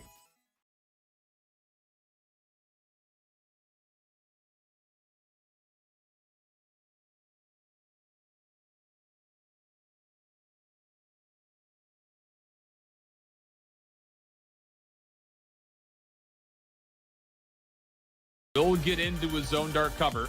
Pure, I don't know if he's fully anticipated this. He's got Brando watching over the top, and he's done well to find 2. So the only one left, and actually he hits the shot through the wall. Brando immediately. Ooh. And 1 and 2 crosshair placement. Mwah. It can be so strong for the post plants. Oh, man. Lost on where everyone's positioned. Aftermath's going to try to sneak on through. That'll be good for a first kill. It's going to see one more coming out of the C site. There's number 2. Looking to make his way over to Brock's position. Will be able to find number 3 as Frosty takes. Call is A. Denied. Coalescing around A site. And Root getting it done. Nice try. But Zek finds 2, and we deed. Grabs the other 2. 1 left. A dash and a shot for the player in hookah. Then on the other side, Omen with a great move, but everyone with a great move. Skelly makes with the tailwind. That'll do well for 1, but Rebo in a corner will find 2. Moon Raccoons looking to hold on. You've only really got to deal with 1 more. It's the Jet of Brock. 30 seconds later, so they would tape. Nice opening kill there. A stopwatch out of the controller. Who's counting the 45 seconds to get that 0.5 defuse is my question. Stealthy. I was about to say, Pierre had an idea of where Frosty was located. We'll be able to turn that Ghosted till a Spectre. And is just going to try to stick this for at least halfway through. Skelly going to spam through it. Has to go to the reload, though, and the timing is good. Pure for 1. 18 HP, but he's looking at a Cypher that's also very low, and he's going to hear a lot of footsteps sound. Is there going to be enough time to get the full defuse through? It'll be close, and yes, just barely. Ultimate going to come out from the rocket launcher. It's enough for 2, but Shots able to equalize it, and then some. Oh. Easy. All right, right onto the site. MMG, though, dies to the Omen up top. Empty. Nowhere to run, and 1 goes down. The second goes down. Glass is popped. Who's in heaven? And this could be the answer for it. Stealthy changes the angle, caught the better part of a shock dart, but still walks away with first blood. Goodness gracious, he's got to be such a headache for Lemonade Stand. He's just been changing up the angle almost every single round. Yeah, he's been defaulting towards long A, but now he's in a position to get the collapse. The short range long boy finds the other. And the push on VA site, neutered. Spike down. Mamba mode doing exactly that. You trade away 1 for 1. Rossi, what was that? Big crowd control, and weeded and critical come up good. 2 on the other side. Stealthy 1 more time. Most valuable player, and that's going to be the evening. Moon Raccoons versus Lemonade Stand is your first. So it looks like this is one of their better looks, but at the very least, Brando, though, starts it all off. Stealthy going down first. A lot of info off that recon pull. Aftermath, Paranoia, dark cover, teleport, will get into his zone dark cover. Pure, I don't know if he's fully anticipated this. He's got Brando watching over the top, and he's done well to find 2. So the only one left, and actually he hits the shot through the wall. Brando immediately. Ooh. In a 1 and 2 crosshair placement. Mwah. It can be so strong. But for the post lance, oh man. Lost on where everyone's positioned. Aftermath's going to try to sneak on through. That'll be good for a first kill. It's going to see one more coming out of the C site. There's number 2. Looking to make his way over to Brock's position. Will be able to find number 3 as Frosty takes. The call is A. Denied. Coalescing around A site. And Root getting it done. Nice try. But Zek finds 2, and Wedeed grabs the other 2. 1 left. A dash and a shot for the player in hookah. Then on the other side, Omen with a great move, but everyone with a great move. Skelly makes With the tailwind, that'll do well for 1, but Rebo in a corner will find 2. Moon Raccoons looking to hold on. You've only really got to deal with 1 more. It's the Jet of Brock. 30 seconds later, so they would tape. Nice opening kill there. A stopwatch onto the controller.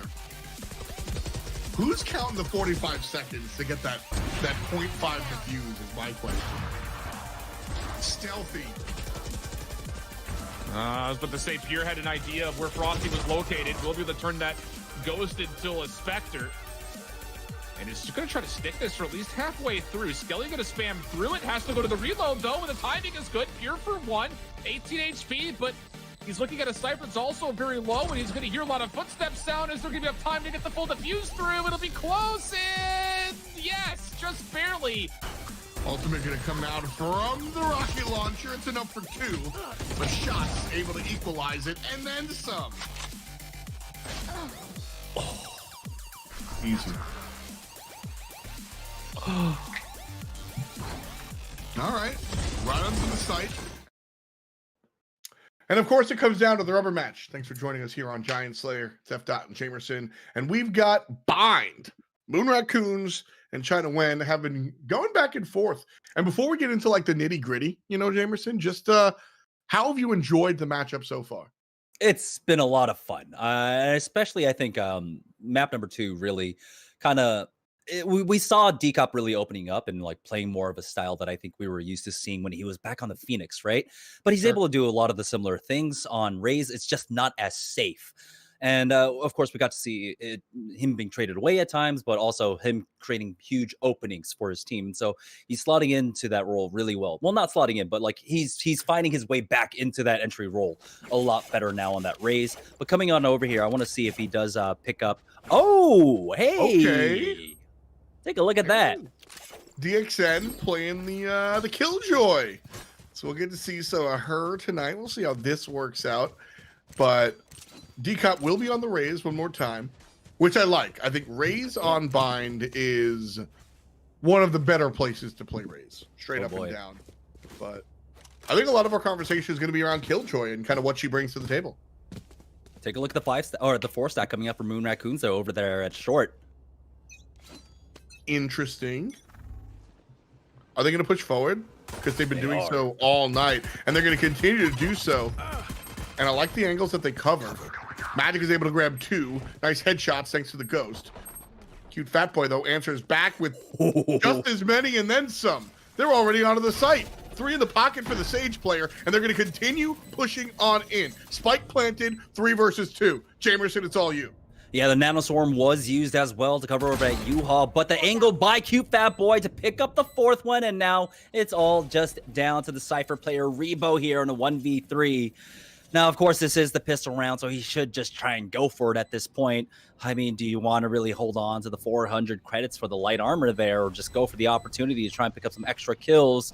Two will cover that cost as he goes for the duel up against DXN at U-Haul, and he does not get it. I thought that was a great play coming out from Moon Raccoons to push up with 4 through short A. They pick up the 2, but the angle that they were playing, right? You saw Cute Fat Boy on that Sentinel, on the Sage, able to pick up the 2, trade that away, and then they were able to explode out of Bathrooms off of that, understanding that Bathrooms was wide open for them. And so ChinaNguyen pick up that first round. Now, we didn't really get to talk about it, but they are running Cypherless.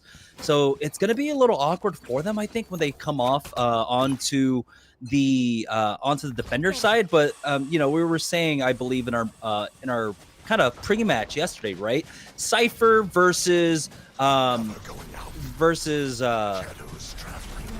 Killjoy, right? She does kind of slot in that role, and so I can see why they would bring her on. But the offense, oh, D-Cop picking up 2.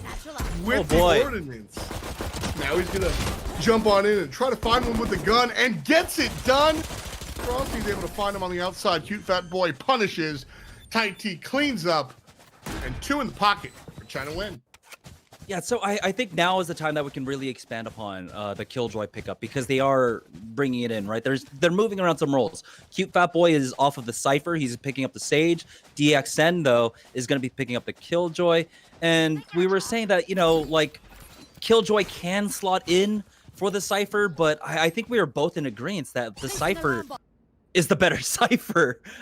Yeah. For lack of a better term. Well, the Cypher, I feel like the Cypher is better. So if you have your stat points, right, as far as what the character is going to be able to do, the Cypher is more well-rounded. We ask questions about what you can do on the offense with the Cypher, but we've seen players kind of grow into it and learn there. Nice shots from Magic.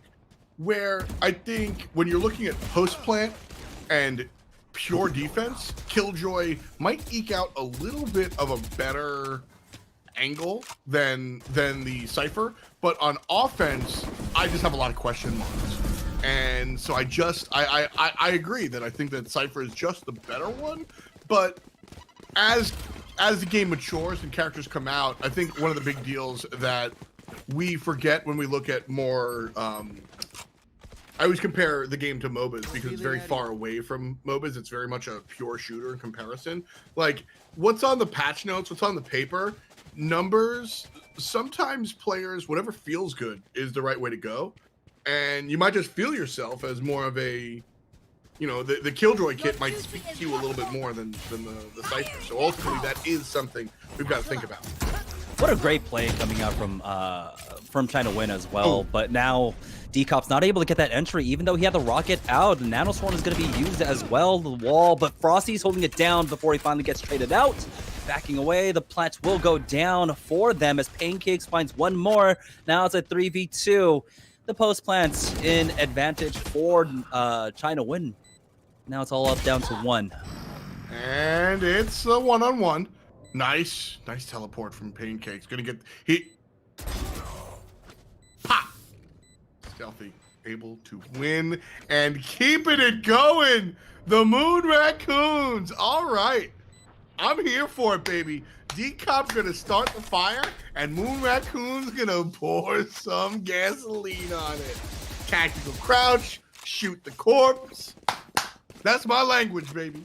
One of my favorite things, starting off casting Counter-Strike like 5 years ago, was just, you know, it went back to like the old school lands of like Halo, of COD, is just all the talking, all the trash talking and everything. You know, it's all in good fun. Well, some of it might have been a little bit more nefarious, but you know, I love that coming back, and you want to see it. I definitely want to see it, and I think there's definitely a lot of room in esports for it. So give me more of that. That was my I was always into sports growing up, and I remember being 13, definitely not 12. I remember being 13 and going to Web2Zone in New York City, which was one of the big like LAN centers. Gaming's still underground at this point, and seeing Mama's Killers versus Team 3D, and like it was just these big dudes yelling at each other over Counter-Strike, my game. And I was like, all right, esports is for me. And here we are, you know, 15 years later, and esports is still for me. Frosty is going to get it done. 2 in the pocket just like that.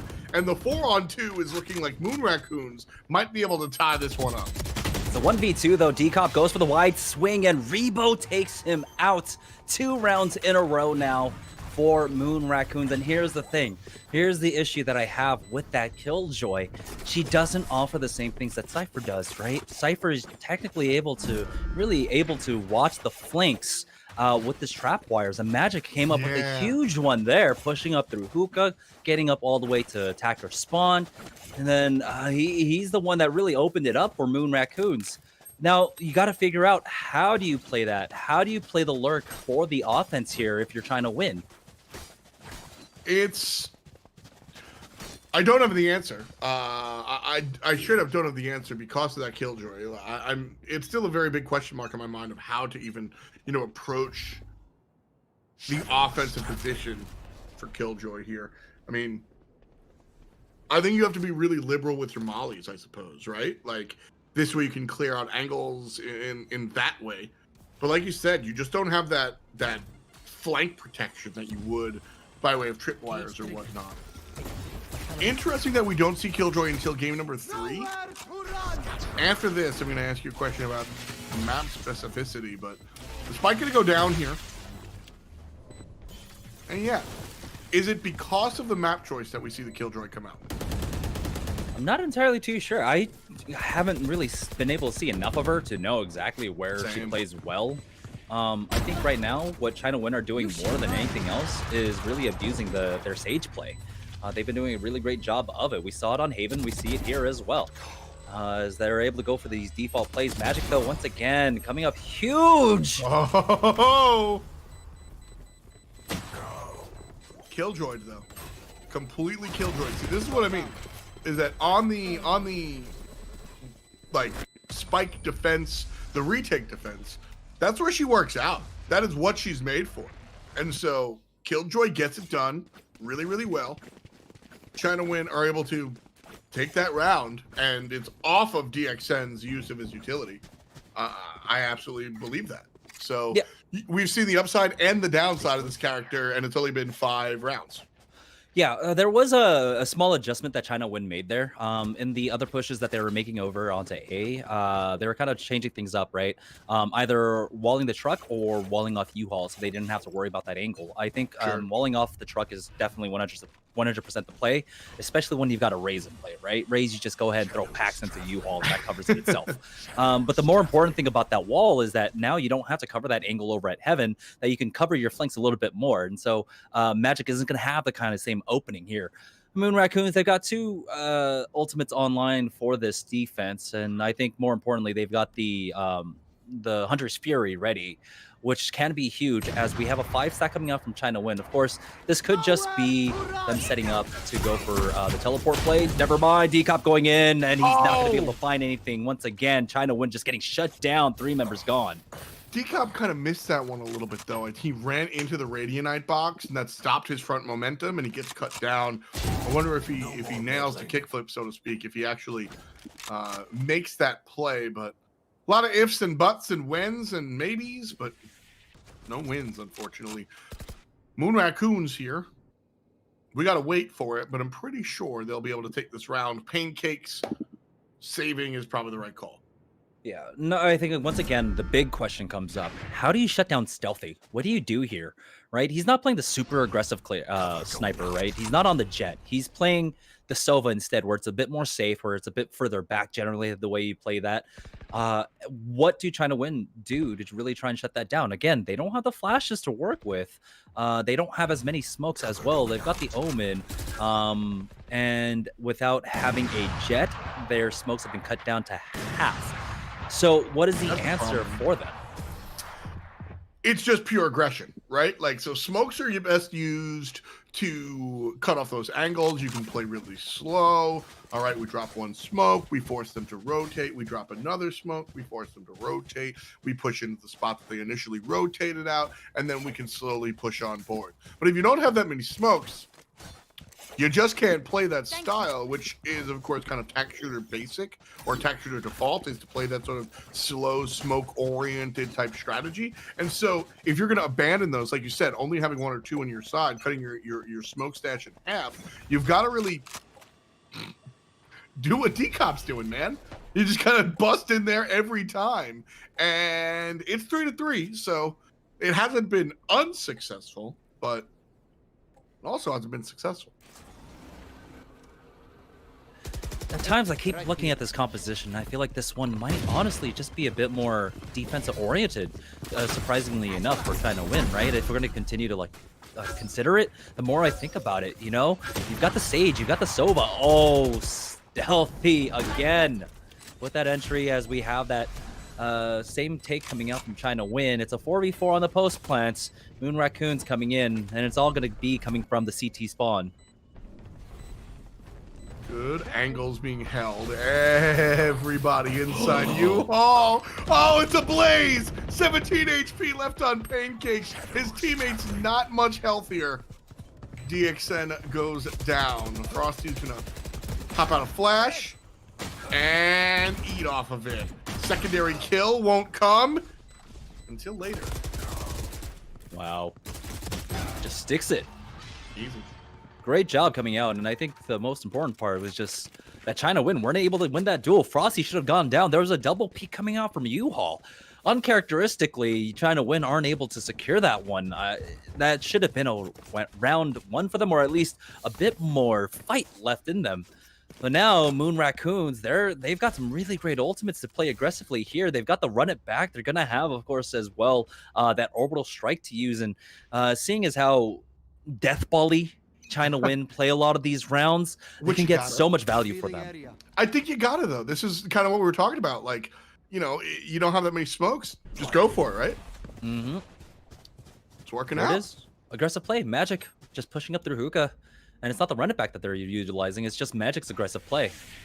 And he's been doing that time and time again. Watching Moon Raccoons, so this is absolutely, I asked you earlier kind of what their style was. And this is my take on their style, is how aggressively they play their defense. And they still maintain Stealthy is the one to kind of play traditional. You'll always see Stealthy grab the long gun and just sit in the corner, hold a real traditional angle, while Magic is just being a bear and pushing and walking up angles that he shouldn't be, quote unquote, you know, and winds up getting a couple of kills like that. Magic once again coming up with that flank, but Tai T will be there. But Rebo, he was on the long flank. He pushed all the way through attacker spawn, by the way, coming with that. But Tai T picking up a triple kill, keeps this alive. HP bars are low, Spike is down. He pushes up, Skelly will fall, and we're tied up 4-4. Big part there was Stealthy just didn't do the job. Took way too long to line up that shot and didn't actually find said shot. I just gave Stealthy a lot of credit, and you know, I'm not going to take it away for one bad round, sorry, but that's what Stealthy does, and the team depends on it. They sit there and they go, all right, Stealthy, hold the traditional angle, do the traditional op shot, and we will get creative. And the team got creative and did their job. Stealthy couldn't figure out which target he wanted to shoot, winds up empty, and that allowed ChinaNguyen to push into the site undeterred. Really, really good identification from China to notice, all right, we got the op guy down, we can push on in. That communication is really, really big. Not just like traditional shot calling, but team specific. We got Stealthy, we can push in.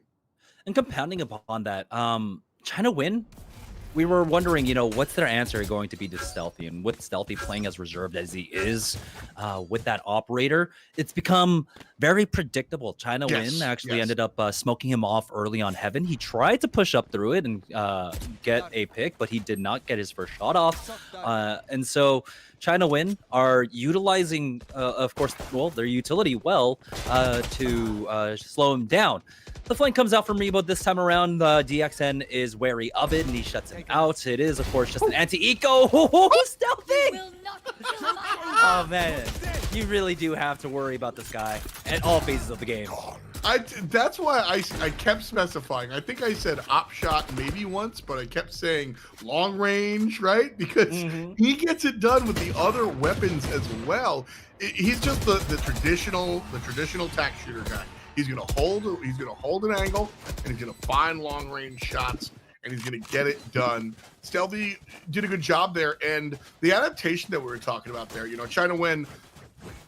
The first strategy that we saw them try failed and lost them the entire map. Actually, was all right. We're just gonna test Stealthy. He can't hit that shot every time, which I think that's the correct way to go into like a dedicated traditional op player. Just all right, dude, hit me, bro. Problem was, he did, and so they have to. All right, we're gonna smoke you out, force you to be creative, and he does kind of 50-50 find those other angles. And then we're just going to push into you. He loses that. And so ChinaNguyen have found how to deal with him. It's up to Moon Raccoons now to counter the counter, so to speak. Yeah, and they tried to do that, but ChinaNguyen had a good read on it. Stealthy was trying to push up through bathroom or through showers, and he just instantly gets smoked off by the Omen coming out from ChinaNguyen. Pancakes just had a really great read on it. So now it's just a very default play coming out from ChinaNguyen. No real presence over by the B site as, again, this has been working for them. And I think Moon Raccoons are not adjusting well to this. I was going to say before the start of this round that they needed to keep either the Phoenix or the Brimstone over on A's site, particularly just to try and delay the plant. Because this is what you normally do. Generally, you're able to at least, get a Molotov down to deny the plant. But Rebo tried to just go for the Odin spam instead, which I guess it worked, but the plant was not denied. Not at all, and we still get it on down here. This one looking a little bit more like a pub round, a little bit all over the place here. Yeah, it's a 4v2. The retake. Honestly, I don't think there's much of a window to work with. Save it. Yeah. Going into the 11th round. You want to have a decent economy just for that 12th round, right? In case whatever happens here. Decop understanding that, tries to go for the peak to try and get the exits, but here's the flank coming out from DXN. This could be the big exit frag that they really want to secure the 11th and 12th round, but all the utility is going to be used there. But he does push up, and he doesn't get it, but ChinaNguyen are comfortable with their economy. They can do this. They'll be able to full buy. Look at Tai T. He had full money going into this round, and so that's why hunting for the guns would have been super important for them to be able to secure that. Moon Raccoons, though, they're going to be able to have full buys going into the final round as well, which is why you saw ChinaNguyen try to go for those exits. Coming in here to round number 11, ChinaNguyen owning 60% of the round so far.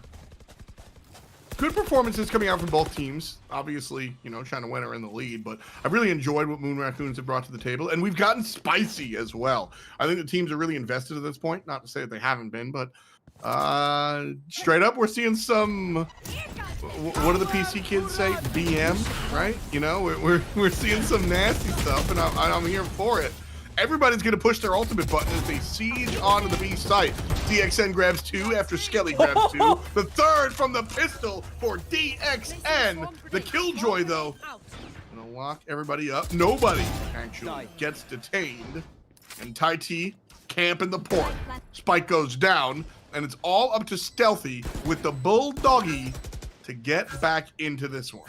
He's got nothing. No shock darts, even though 2 players are on 40 and like 15 HP respectively. If he had the shock darts, there's a chance, but he does not. And so it looks like ChinaNguyen are going to be able to secure a 7th round here. But like I said, the economic damage wasn't enough in the round of beforehand. So Moon Raccoons are just going to be able to full buy. They should be able to full buy going into the final round of the half and kind of salvage the half. Well done. Really well done. Stealthy, well, he's able to upgrade from the Bulldoggy to the Phantom. I have to say it's an upgrade. Can I tell you that sometimes I feel more confident with a Bulldog than I do with a Vandal? I never got good with a Vandal. I never got good with the AK, so I completely understand. You get me, right? Yeah, I was... I definitely was a proponent of the FAMAS. I was definitely oh my gosh, why can't I remember the T gun? Yeah, the Galil. I love the Galil because I was a spray and pray kid. Like, you stood in front of me and we like, you know, just did a spray battle. I was gonna win that. See, I was terrible with the AK. See, I'm not bad with the AK. The one taps are cute, but the burst fire from the Bulldog is just so effective. I think people really don't realize how effective the Bulldog can be, especially at range. Like, you get your little Call of Duty zoom in, and life is good, man. But China win 5-on-5. Here we go, a full-on fight. Stealthy cuts him down one again, as to be expected. Stealthy, kind of confused here, gets a little close. I hate this angle.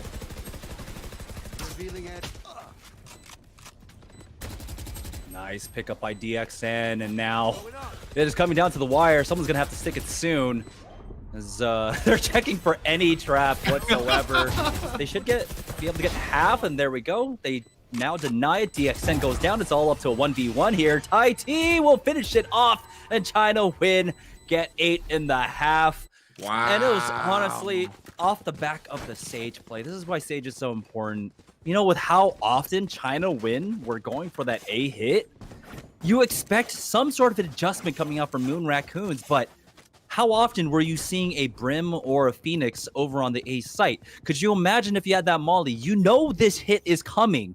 There's a 75% chance that the hit is coming. And you could deny the plant easily with a Molly, but they didn't do it at all. Odd. And I mean, was there like what was the reason, right? That's the question you gotta ask. I wish I knew. Yep, that's the one you ask yourself in VOD review. 8-4 at the half. ChinaNguyen obviously in a good. Oh, I like this. Look at this. Great angle, by the way. Shouts to production as they see Pancakes jump on in and grab the first K. That's something we're used to. Pancakes just getting it done.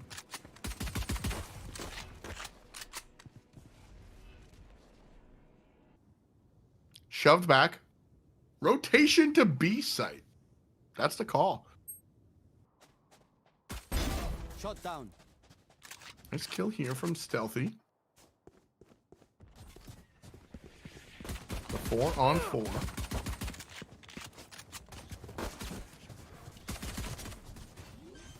Nobody in the corner here.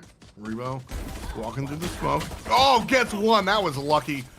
But after that one, it's all blue. CFB, Pancakes.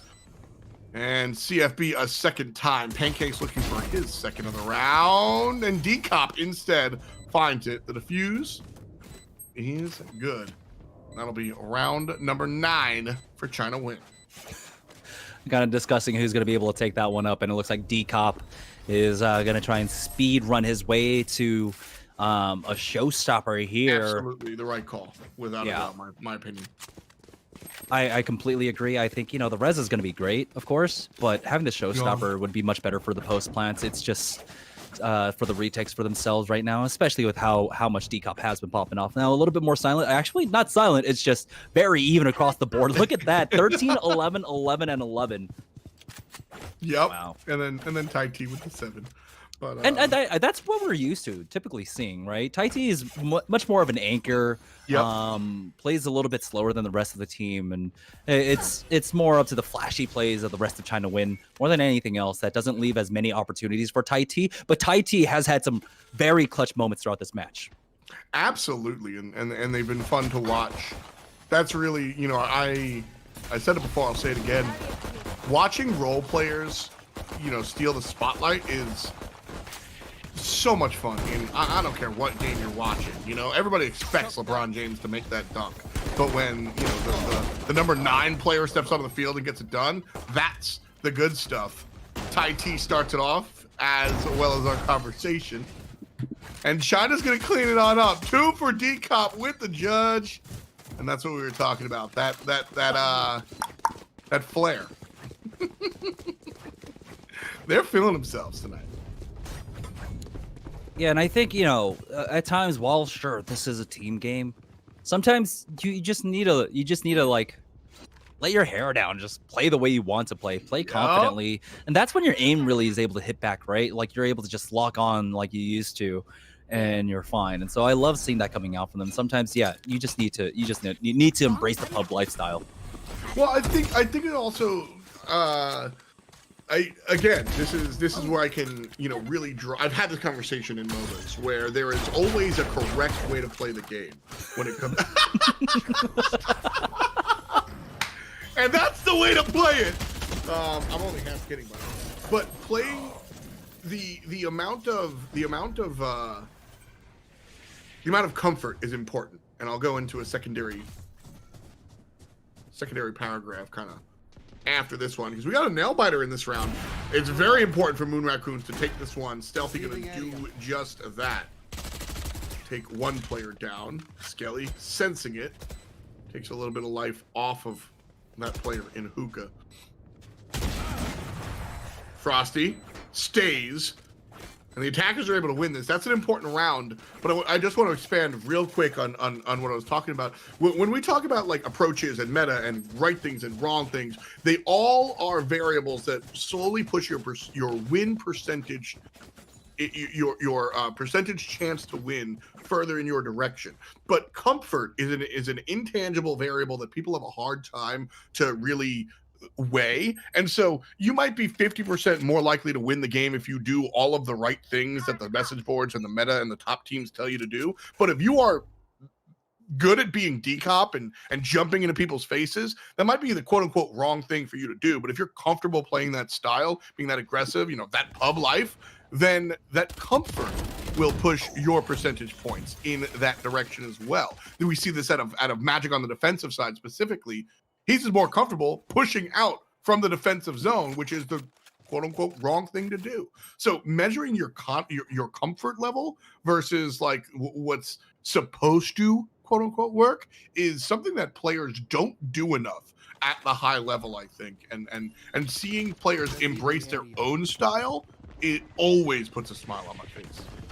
And here for Moon Raccoons, I think they're doing a really great job of adjusting to it as well. Oh, DXN tries to go for the timing push on that. Molly! Sorry. Whoopsies! Yeah. He just dips his toe in there real quick. And then obliterated. More kills coming out from Moon Raccoons. China win. Walking into these bullets at this point. Stealthy. Trying to get it done. It does! With the classic. Yeah, punch him in the face. The audacity of that. The straight audacity of that. Stealthy going, bruh, I'm going to push you with my classic. I'm here for it. There's definitely some weird kind of ego checks that are coming out right now. And if you're trying to win, at some point you do have to rein that in.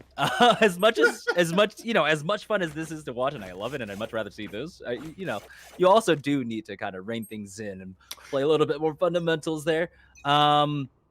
I think, yeah, that was a small mistake, right? Like dipping your toes into the water there of the fire. Not a great idea. You took a lot of damage. There's bigger opportunity to try and win that duel. He was dropped down to basically 2-shot the body. And so you don't want to put yourself in that position. Oh no, Magic, great flank as he takes out D-Cop. Nice job. Magic has been my player to watch in this one. I think D-Cop has been really exciting, and we've seen Stealthy absolutely do the job very, very well. But Magic has been so explosive. Here, obviously not making it work for his team, missing the secondary kill. But I've really just enjoyed the contribution from Magic here. And there's Tai T doing exactly what Jamerson was saying. You know, the slower play, the anchor, traditional play, just holding the angle, waiting for players to walk into him. Gets 3 in that round. 11, 12, and 6 is the KDA for the Sova player on ChinaNguyen. I'm so confused.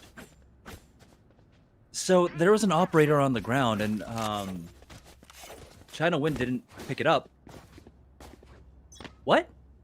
As you can see, DXN is just completely broke off that. Like, Okay, I don't know. Maybe comms are like breaking down just a little bit, but ChinaNguyen, 2 more rounds they need to secure. We have to remember that waiting in the wings here on the final floor is going to be pretty, boys. And so, you know, this is why I'm saying I want them to kind of rein things in, kind of get it back into shape before that matchup. But it looks like it's going to be a B push coming out from Moon Raccoons as they open up with the Hunter's Fury, and Magic get that first kill onto Cute Fat Boy with the help of Skelly. Will take out D-Cop. Tai T, though, holds it down, picks up 2 himself. Again, just sitting in cubby, holding it down. Not aggressive, not fancy, just getting the job done. Magic and Rebo, the other side of the coin. Getting the flank, getting the shank. 1 player alive here for ChinaNguyen. Not anymore. Magic, abracadabra, and it's 7-11. Here.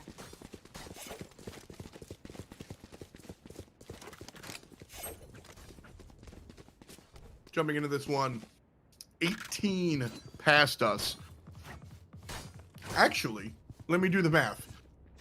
We had 24 plus 2, so I was 26. And then I straight up don't remember game 2. Sorry, I'm gonna cut. Okay, there you go. So it was what, 18 plus 24. Yeah, we're 50 rounds in here, folks, and unattractive one this has been. Oh, the silence, the blind, and the shot. Pancakes gets it done. The overexertion. Killjoy gonna start things up. So this reaches, how far does this ultimate reach? It's like Mumbai. It's just so far. D-Cop, oh, the Bucky. They're about to set this up to match point. Oh, why would you do that? Oh, it doesn't matter. That's what I mean, dude. Like, that's what I mean. Is that like, that is, I can confidently say that that's the wrong call. Like, you just sent your boom bot out. Like, why rush it? But D-Cop, confident, has been making that jump. The boom bot offers the player a secondary target to look at. That worked out. And D-Cop, playing the raise, playing the shotgun, in the raised shotgun position, which is hookah. Again, understanding what you're good at and then taking life as it comes and just dealing with the tools you've been given, right? D-Cop knows how to maximize his own approach, and I really like that. What? Magic tried to go for the flank with the Omen ultimate once again. This time it was cleared super fast. It looks like that's just one of his preferred angles as Magic. Oh boy. Whoa. ChinaNguyen all down to 1 now. I know exactly. Tai T was like, guys, I'm gonna ult. And then by the time he was done ulting, the team was dead. They also know exactly where he's coming from too. I believe the neural link was used on him. But by now they have to be a little bit confused because he can come from low or from up high. Confused is probably pushing it, but not all the info. That said, the spike is down.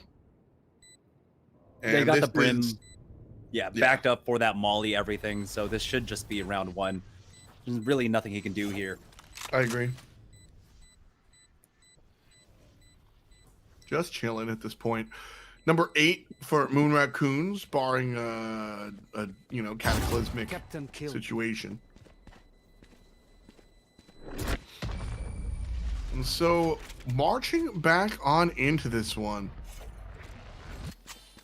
I think it would be very fitting if Moon Raccoons were able to tie us up at 12, bring us to OT, and then lose. I think that's exactly how I would expect the night to go. And I don't mean that disrespectfully to Moon Raccoons, by the way. I'll tell you when I'm being disrespectful. I'm not shying away from it. But I just feel like that's how Moon Raccoons, they're not going to go down without a fight. But here on map 3, I feel like ChinaNguyen's been a stronger team. Yeah, and again, it's been match point, right? And so they just need to close this one out. At this point, though, ChinaNguyen, if they really wanted to, they could just bank up ultimates. They have time to do it. Just control some orbs, go over to shower, make sure you have control over there if you really want to. But now, this time around, they've got the the resurrect to work with, and so they can get proper trades. You just win off of numbers alone here. This cute fat boy should play. Ooh, risking it here. Now, we do have, of course, the magic of X-ray, and we know that there's no one there, but you kind of have to assume that, like, there's always someone on the other side. Absolutely. I mean, that's. Can I tell you? I I die all the time in Valorant because I like don't see. It happens on smokes. I'm not dumb enough to do it with walls, but with smokes, I'm like, oh, nobody's there, because I cast the game more than I play it, without a doubt. So I just get used to it. Nice play there from CFB. A slow round, which is troublesome, I think. Moon Raccoons going to push onto the B site, smoking off labs and failing. Tai T gets the kill. Cute Bat Boy and Tai T getting more kills. And this could be it.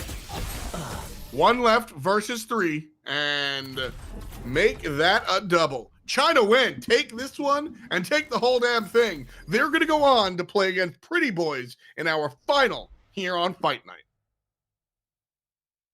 And I'm trying to wonder how much ChinaNguyen really did kind of like rein that one back in preparation, of course, for the ultimate showdown here. There are 2 competitors, right, for this week that did compete in successfully the Pulse Arena qualifiers, which they'll be playing in about 2 weeks' time from now. And so this might be an early matchup. We get to see. I'm not entirely too sure what the bracket looks like, but this could be a preview of that matchup. In the I guess, I don't know. Is it a major? I don't know what to call it.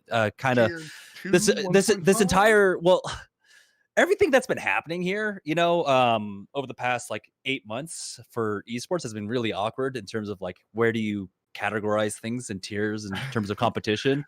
But yeah, I mean, they're gonna be playing up against the big boys soon. Yeah. Which is fun. And I mean, you know, shout out, real sincere shout out to everyone that's been hanging out in chat. You know, as we do more and more of the Fight Night stuff, you know, we started off getting like 20 viewers. Now we regularly hold like 70 because people have seen the type of teams that like come out and do the thing and get it done. Number of teams that have been featured on Fight Night have gone on to get real top tier organizations kind of behind them and doing the do. And so here we have Moon Raccoons and China Nguyen, which, by the way, if you're a VC or an org out there, these young guys are looking for a place to call home, and they certainly have the skills to pay the bills. We've got one more match: Pretty Boyz versus China Nguyen, the culmination of Fight Night, coming at you in just a little bit. We'll be right back here on Giant Slayer.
Welcome back. We are here for, well, the big show. Fdot and Jamerson bringing you the final. Pretty Boys versus China Nguyen. And this is an apt finals, and I think this is what a lot of us were expecting coming into this week. China Nguyen versus Pretty Boys as the grand finals. I think we all deserve, because this should be quite the matchup. Like I said, these are the two teams that played in the qualifiers during the Pulse Arena Invitational last week.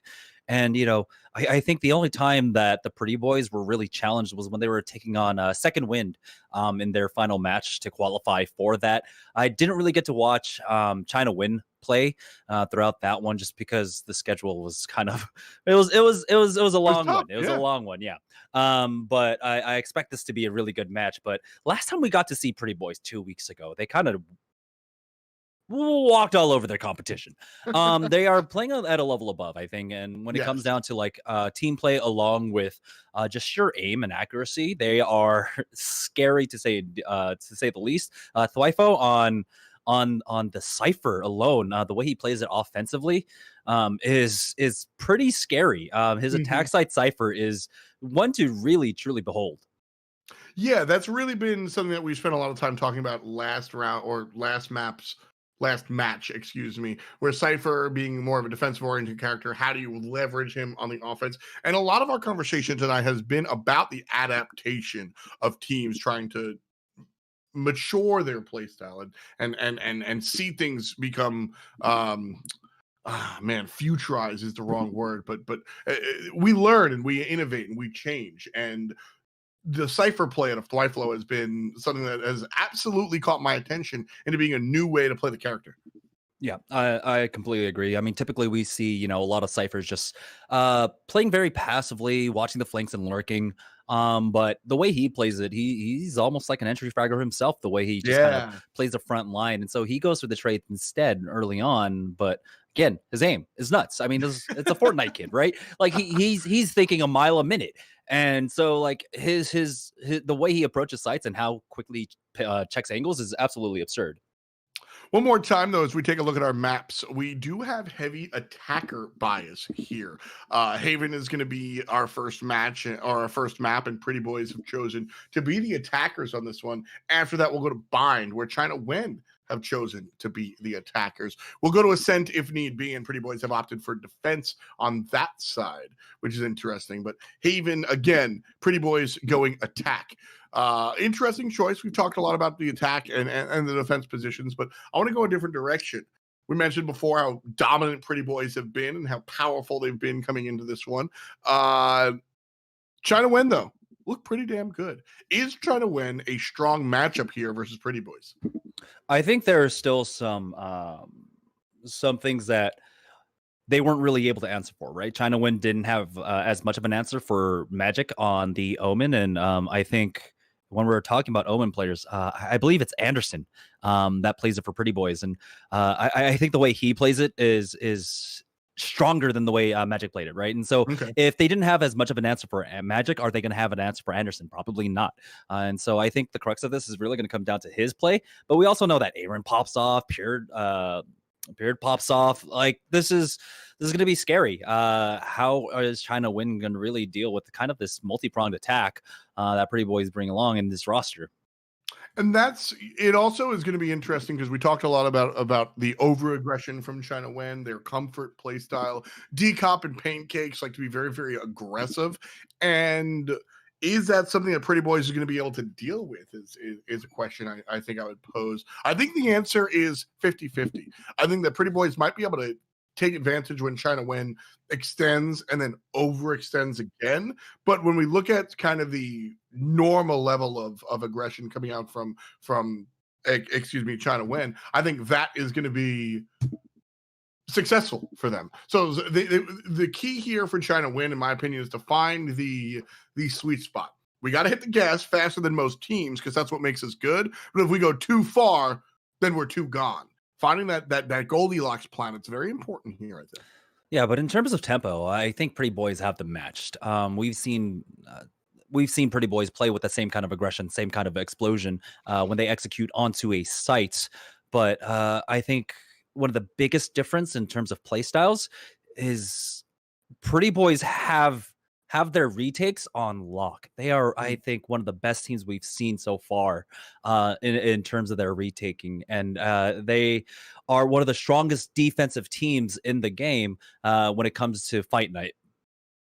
Yeah, I mean, without a doubt, that's why they're sitting here in the wings. If you're new to Fight Night, whoever wins here tonight in a couple of weeks will then have to defend their spot in the same sort of deal. We have 2 best of 3s in day 1, which was yesterday, to kind of line up who's going to be playing. And then today we have 2 best of 3s, which feature the 2 winners. And then the winner of that goes on to play against who this time around is the Pretty Boys. Next time around, it could be ChinaNguyen, or it could be the Pretty Boys one more time. It's up to, well, this next matchup. So Pretty Boys coming in here. How have they looked in the outside scene, outside of Fight Night Arena? How have we seen them perform in some of those other tournaments?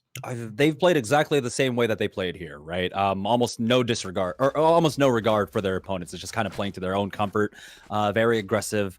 Again, Flyfo is going to be picking up that Cypher, and I think, offensively, his Cypher is absolutely just killer. What I'm really looking forward to, though, is we have seen Omen, of course, being picking up a lot more steam, a lot more traction in the competitive scene.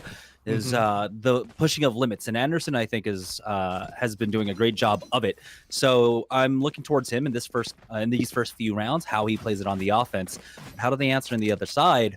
As we've got mirror compositions coming out here, I believe. So yeah, this is going to be interesting. Pretty standard stuff. I like to see the jet on this map. This is a very op-heavy map, so I like to see the jet kind of coming out here. Sages work out really, really well. I'm a Sova main, so you're never going to hear me say a bad word about the Nordic guys, so sorry, folks. But Pancakes right away, being aggressive on the defensive side, as per usual. But Pure says, hey, we know how to deal with that. Takes down 1. Secondary player stuck there in the connector coming out from A site. And the spike will be planted. So, good positioning already coming out from Pretty Boys. And this is what we saw out of ChinaNguyen as well when we were on Haven earlier today. It's just that a flawless round for Pretty Boys, but the option to make these default B plays. ChinaNguyen didn't have to worry about that whatsoever when they were on the defense beforehand, but now here it is. They are going to be a little bit more split apart. They are going to be having to play a little bit more default, and now it's how do you adjust for it. I was thinking possibly, of course, Cypher Omen A side, Sage over on B, Sova over on C site. It's kind of the typical split that you see with this composition, but with the way both Pancakes and Anderson are going to want to play aggressive, they are positioned over here at mid instead. It looks like they're going to try and push up through. One spotted out, and the spam through the wall. Brando will take out Cute Fat Boy. Didn't expect that, honestly. The spam through the wall is not great. So, a couple of kills coming in the other direction. And ChinaNguyen, a much different opponent here in front of them than the last time around. MoonRaccoons were great. I like that team. I like the way they play, and I like who they are. But Pretty Boys, clearly, bless you, on a different level here. As things just working out. DXN is able to find one with a cheeky kill from behind. And then a secondary. But those 2 kills are the only kills ChinaNguyen have seen in 2 rounds. And not great here, Bob. Not great at all. Yeah, and this is where I believe the adjustments need to be made. I feel like ChinaNguyen, they need to send DXN. He needs to be anchoring over on the B site. But it is going to be Decop over there with that jet. He's going to try and challenge. This is the biggest round for ChinaNguyen. If they can win this, of course, they've got the rifle buys. But Pretty Boys taking minimal losses, like you said, only 2 deaths in the last 2 rounds means that they're going to be strong, and so they'll have a buy going into the next one as well. ChinaNguyen, though, they're going to anchor over C site with the Sage, and so we got 4 stack coming out from Pretty Boys as they push up the short. And I don't know if they have the presence. They don't even have a trap wire there to slow them down, as both of them are set up over on long. Yeah, this is not a great look here from ChinaNguyen. They seem a little bit scatterbrained, in all honesty. Just a little bit out of it. Straight up and down. Beautiful play there, though. Ooh, excellent use of the smoke and the little peek hole there. Pretty Boyz now under duress for the first time. Only been 3 rounds, so maybe using big words, but still. All right, cute fat boy continues it. 3 for the young man. And ChinaNguyen getting involved and aggressive. All 5 players are up, and that's a big point for me here, Jamerson. If you win the 3rd round and, you know, it's real messy, I think that that's not really indicative of what the future of the game can hold. Whereas if you win that 3rd round, all 5 up, I am not as dismissive of ChinaNguyen as I was initially. Yeah, it's about trying to, of course, in those rounds, trying to maximize damage and damage the economy. But with no economic damage done whatsoever, even if China lose this one, they'll have a bye going into the next one, right? And so it's that much more difficult for Pretty Boyz to try and slow down the momentum of ChinaNguyen, though.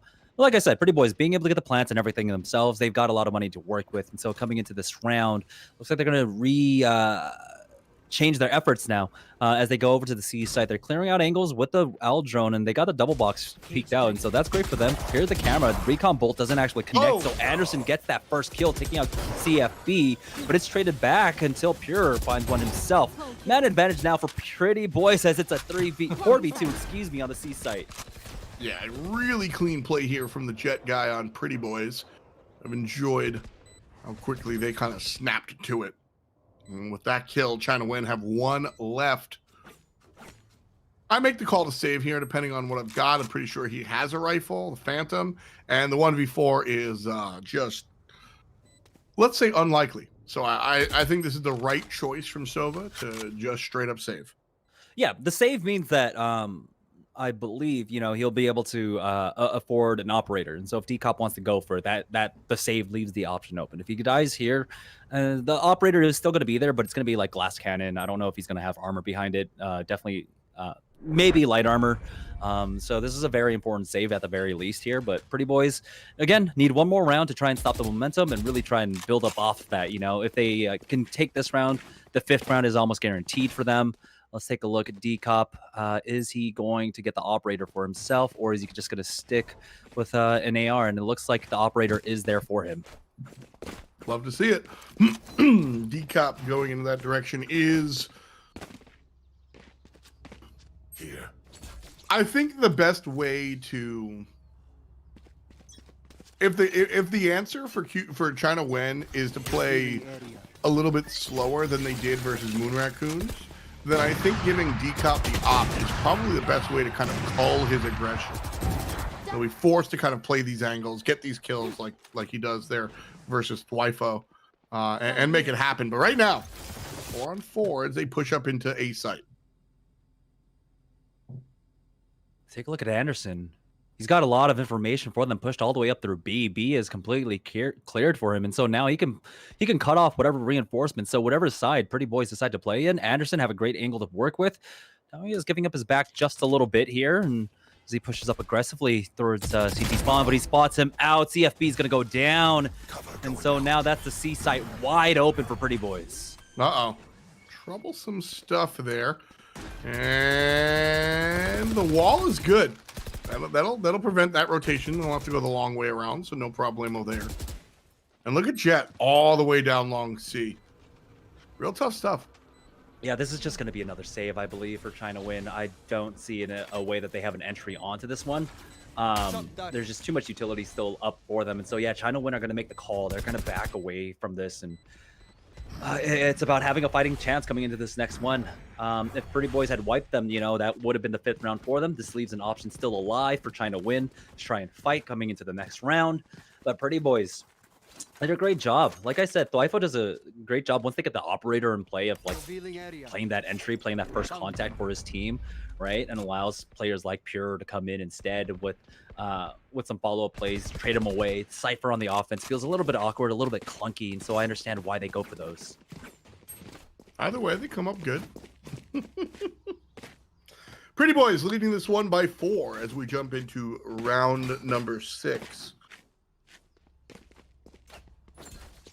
Everybody's got rifles. D-Cop one more time with the long-range op. And for Pretty Boyz, A site has worked out. B site has worked out. C site has provided a little bit more resistance from what I've seen. So A site will be the potential push one more time. You can tell the spike is hanging back. They're not fully committed onto this one just yet. Wow. I think Anderson was really hoping to get up into heaven with that, and DXN was there covering the angle. Wifo at least trades for one, but numbers advantages here for ChinaNguyen. The bomb, the spike plant will go down. ChinaNguyen, they looked good on their retake last time here on the A site. We'll see if they can do it again. Yeah, you know, I really liked that moment. Anderson pushed up with the jet player on his team, forcing, you know, either look at the teleporting Omen or look at the other player, but obviously it didn't really work out here. Two players up in heaven. What are they gonna do? Fall down. Excellent retake. Excellent retake coming out from ChinaNguyen, and we saw their retake here on the A site earlier, and it was great. They did the same thing. It was just the timings. They were well coordinated. ChinaNguyen looked fantastic. They showed their very pub style, right? Yes. With the Moon Raccoon match, but here it's a lot more measured in their approach. And I love this retake coming out from them. It's showing proper fundamentals when you're playing the defensive side here in Valorant. That's really, again, and playing against different teams is important. I brought up a lot about the percentage point.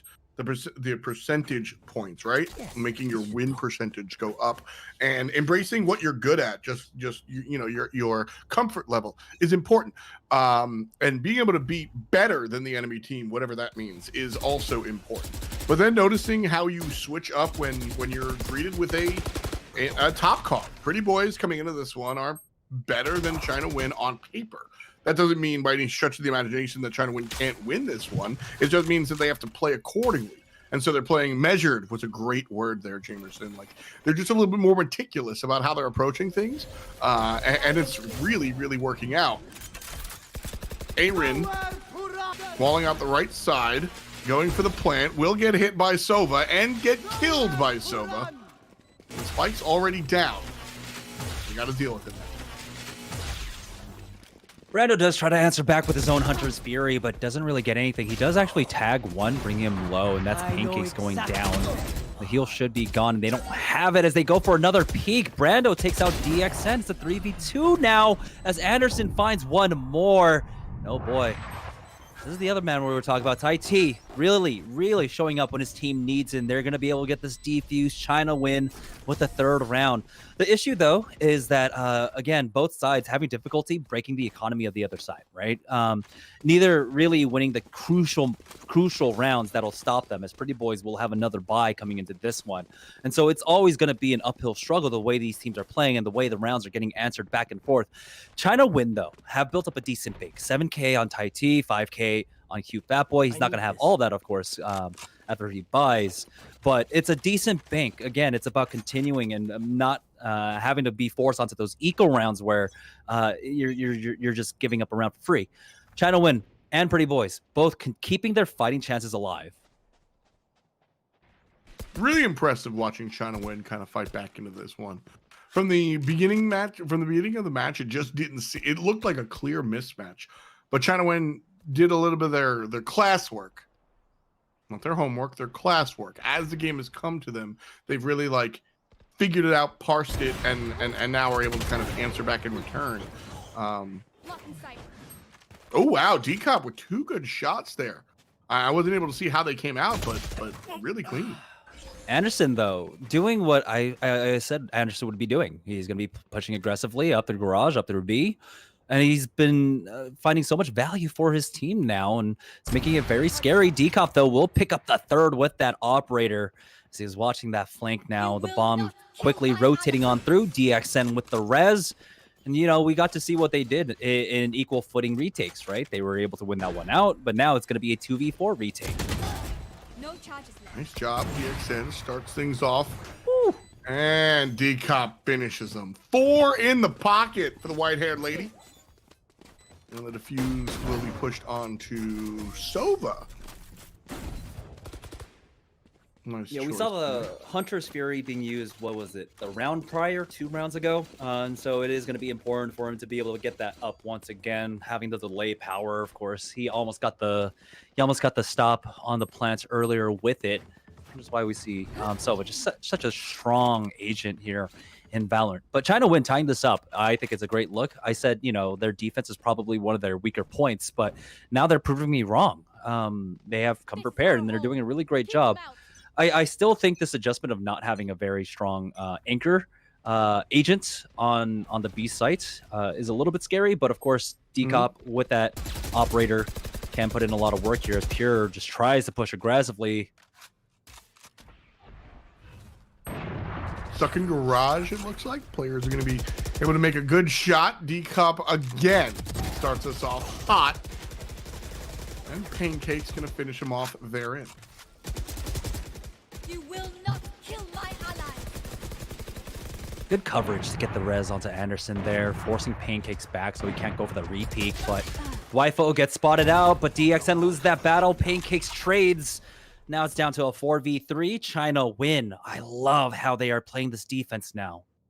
Yeah, it's been really impressive how they've switched things around, tied it up 4-4 now. Might be able to take advantage and gain control. It'll be a large ask for sure. A site, the target. Paranoia comes out. Smokes come out. And A-Ren going to be walking up here alongside her Omen. Cute fat boy, though, takes down said Omen. Brando's able to answer back. So Tai T over the wall looking for some information. Found them. The lone player from Pretty Boys on the bottom level. And the jump down. And it's good. Decop is able to take it. Wow, Decop really opening up here. Now they need to have an answer for him, and it's so difficult to really try and shut down, you know, the Jet when she's on that operator and she really gets going, right? She's got the mobility. It's so difficult to trade, right? You try to go for the 2-for-1 swings, but he hits the shot, instantly hits a tailwind, and he's out of there. There's almost no opportunity margin, room for a trade at all whatsoever.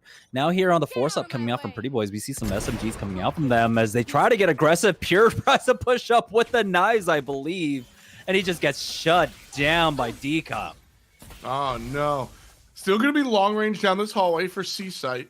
Decop eyes on where this Cypher wants to come from. Will miss the blind shots.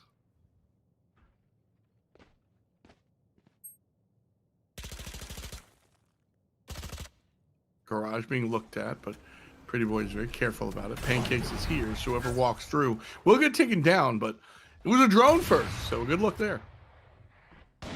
And he covers himself with the paranoia as well.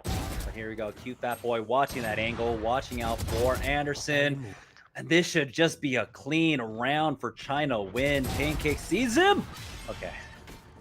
He's a little bit worried about that response time, but he gets it. That's a clean win for ChinaNguyen. And we're finally seeing economic damage being done. We saw the force up coming out from Pretty Boys, but they understand, you know, they have a really good read about where their economy is. And so they know that they can go for that. They know that they went for that force up. They'd still have, I think, a decent buy with a max round loss bonus here.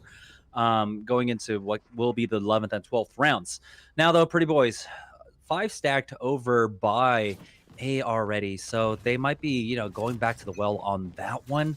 And it's been a difficult task for them. They haven't been able to find the openings that they were able to find early on. I think ChinaNguyen did a really good job, of course, answering. Decop with that first pick. Tailwinds right on out. Anderson's gone. And that's the man I wanted to talk about. Anderson hasn't been able to get the same kind of value that he was early on. And now Decop with the knives out. He wants to get aggressive. And I love seeing this coming out from him because that sound cue just leaves them a lot more wary. It buys time for themselves, but they spot him out. Decop hits the shot, and he is out of there. Misses his tailwind updraft combo, but he does damage to Brando.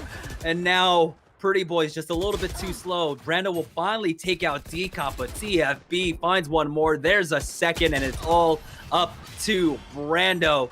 And he goes down. ChinaNguyen. I worried about their defense, but they are leaving me just awestruck right now. They've completely changed the switch, and now my expectations have completely changed. But at this juncture, we do have a force up coming out from Pretty Boys, and I don't know what the answer is for them right now. Again, like I said, Decop has had no one really contesting him. There have been no answers from Pretty Boys to deal with him. They've adjusted. ChinaNguyen themselves, they've adjusted to the way Anderson's playing. Dwifo's playing a lot more passively than we're used to seeing him. Decop tries to go for a cheeky peek. The ego peek comes out. Now he's down to that shorty.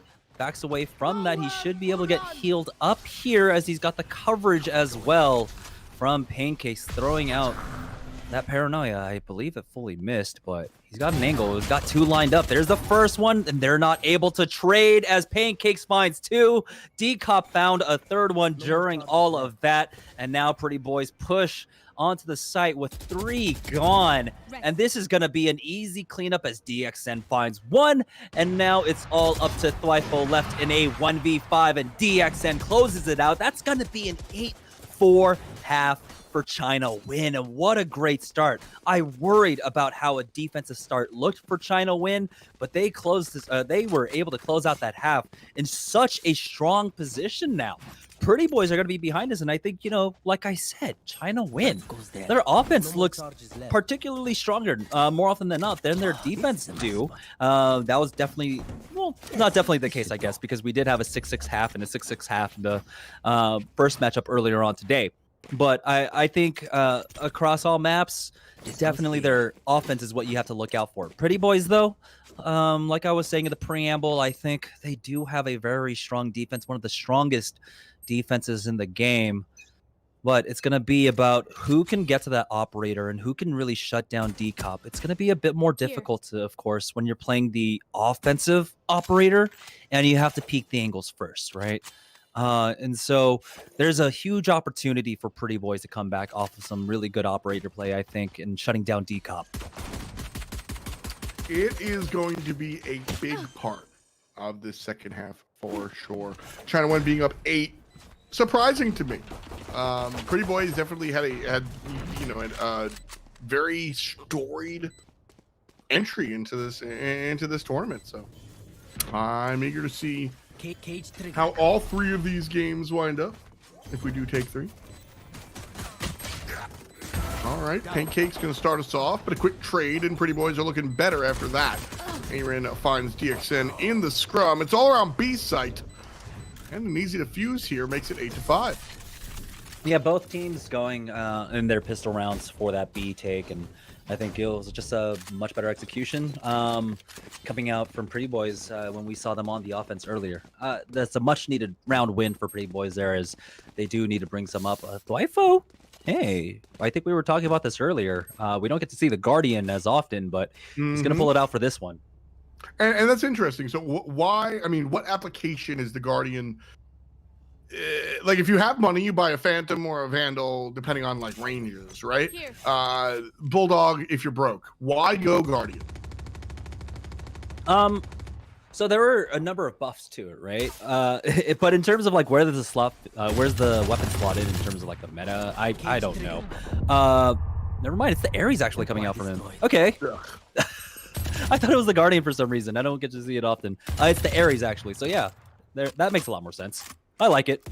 Good old Ares. Just to, I guess, what do you wall spam here? Garage? The wall right there, right in front of you. Everything is just paper, pretty much, in the face of high penetration. So I'm okay with that, especially when you're expecting on an eco round, of course. Them just kind of running into your crosshairs. So there you go. Thwifo finds 1. And it looks like ChinaNguyen are going to give up these 2 rounds. It's the 3rd round, though, of course, with the SMG buys coming out from Pretty Boys. How do they deal with that? What are the angles they're going to play with, the ranges that they play with? And I think this is one of those maps that really does lend itself to a very forward defense. And so I'm okay with them bringing, of course, the SMGs into the next round. Tries to sneak in a plant, but Taiti will not be able to get it as Pretty Boys get a flawless victory there. Ooh. But now it's, of course, coming into this round. What do they have in store for them? We've got, triple SMGs, 1 rifle along with 1 LMG up against all of the rifles coming out from China Nguyen. So the range advantage is there for them, along with the damage advantage. So let's see how China Nguyen play this. It looks like it's going to be a little default. I'm surprised that they're not going for like an early window peek, but I guess they're just playing this very safe now. Yeah, I just wanted to calm it down, I suppose. Trying to slow it on evenly. Brando's gonna see everyone here. No, he only got a glimpse of one player, but even still, that will bring Sage from nowhere to A. That's something that we see a number of teams do, and something that I actually really like. The 5th player on defense, when it comes to this Haven map, just chills and spawns. Like, don't know where to go, so I'm not going to go anywhere. Doesn't help Pretty Boys here as they now try to defend with just 3 players. That was a great paranoia by Pancakes that allowed the entry onto the site for them. So China Nguyen will be able to get the spike plant. It's a 5v3 post-plant situation as the flank is coming out from the Jet, but I don't know. With the Spectre, this is going to be a difficult task.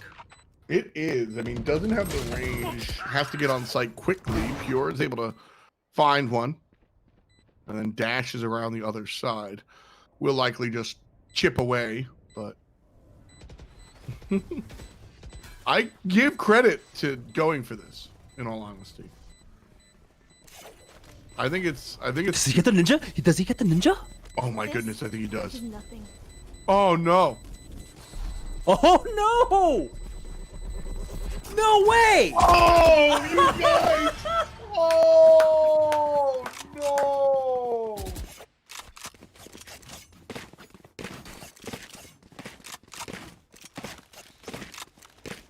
Wow. Sometimes weird. That was a massive win.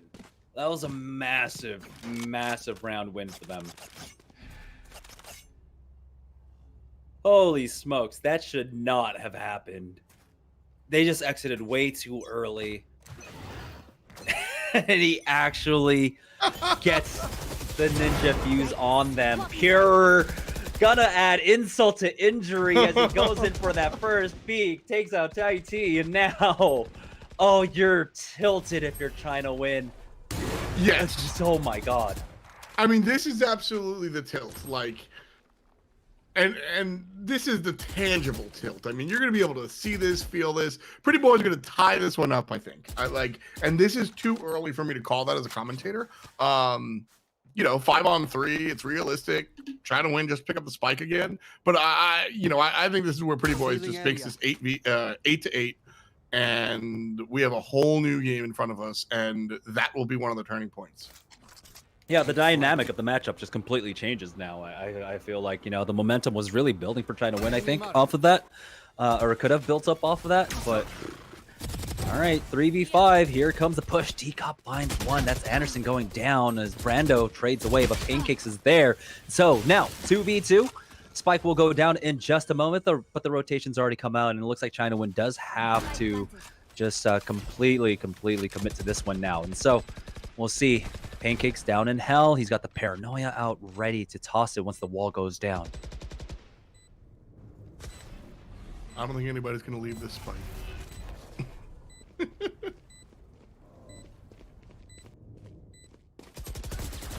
All right, caught him looking. Pancakes. Oh, it wasn't even DXN that gets the kill. It's Pancakes that finishes off the other two. Yeah, what should have been a 10-6 scoreline is a 9-7 scoreline now as China Nguyen. Oh, could you just imagine? Take a look at the economy. You know, it's gonna be.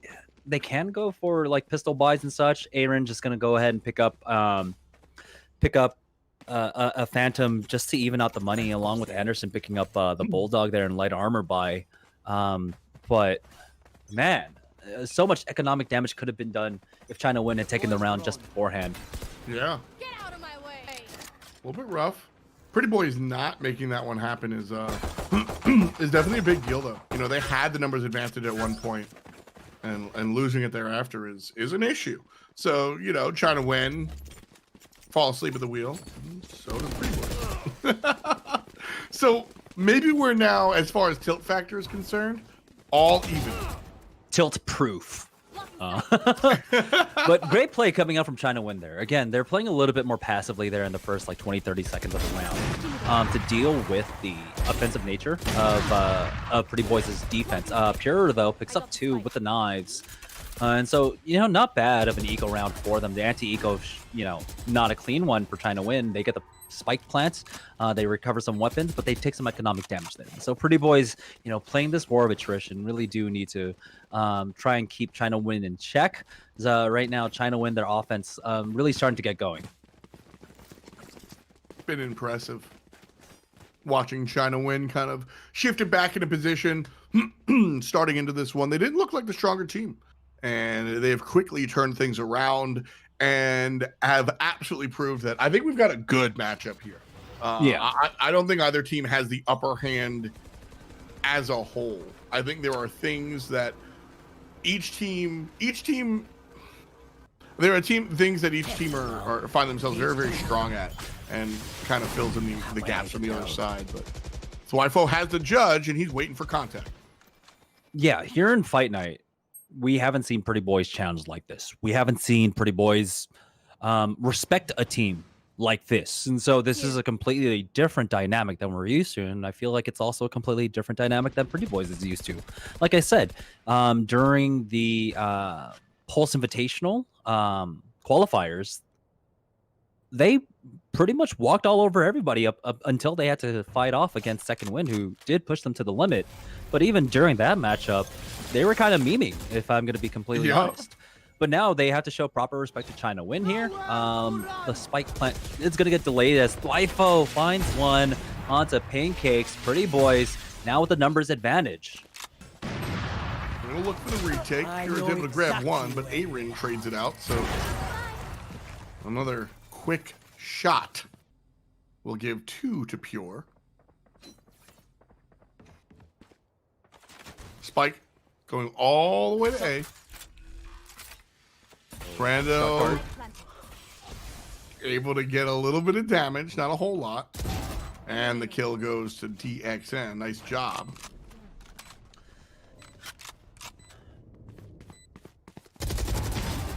No! Wow. The 1-2 punch. Did not expect that one to happen either. Very convenient for ChinaNguyen. It's a 3-1 retake. What happened there? They went in one by one. I mean, that's the big issue, right? They just didn't all commit at the same time. Yeah, they could have delayed it. There was no need for them to try and speed up that process there. You know, he just got the spike plant down. You've got plenty of time to work with.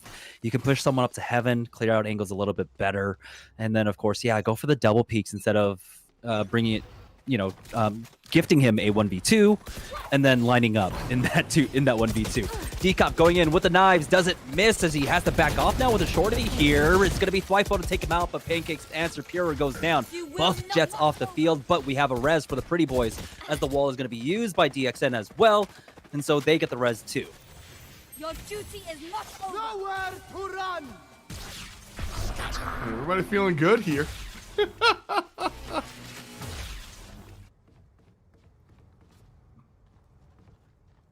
Spike going to be rotating back to A site, and they're going to look for this play, which again, A with 4 players is probably a better look than you're going to want to retake C with, right? C, you're going to need a couple more heads, but Decop from below is able to find Brando.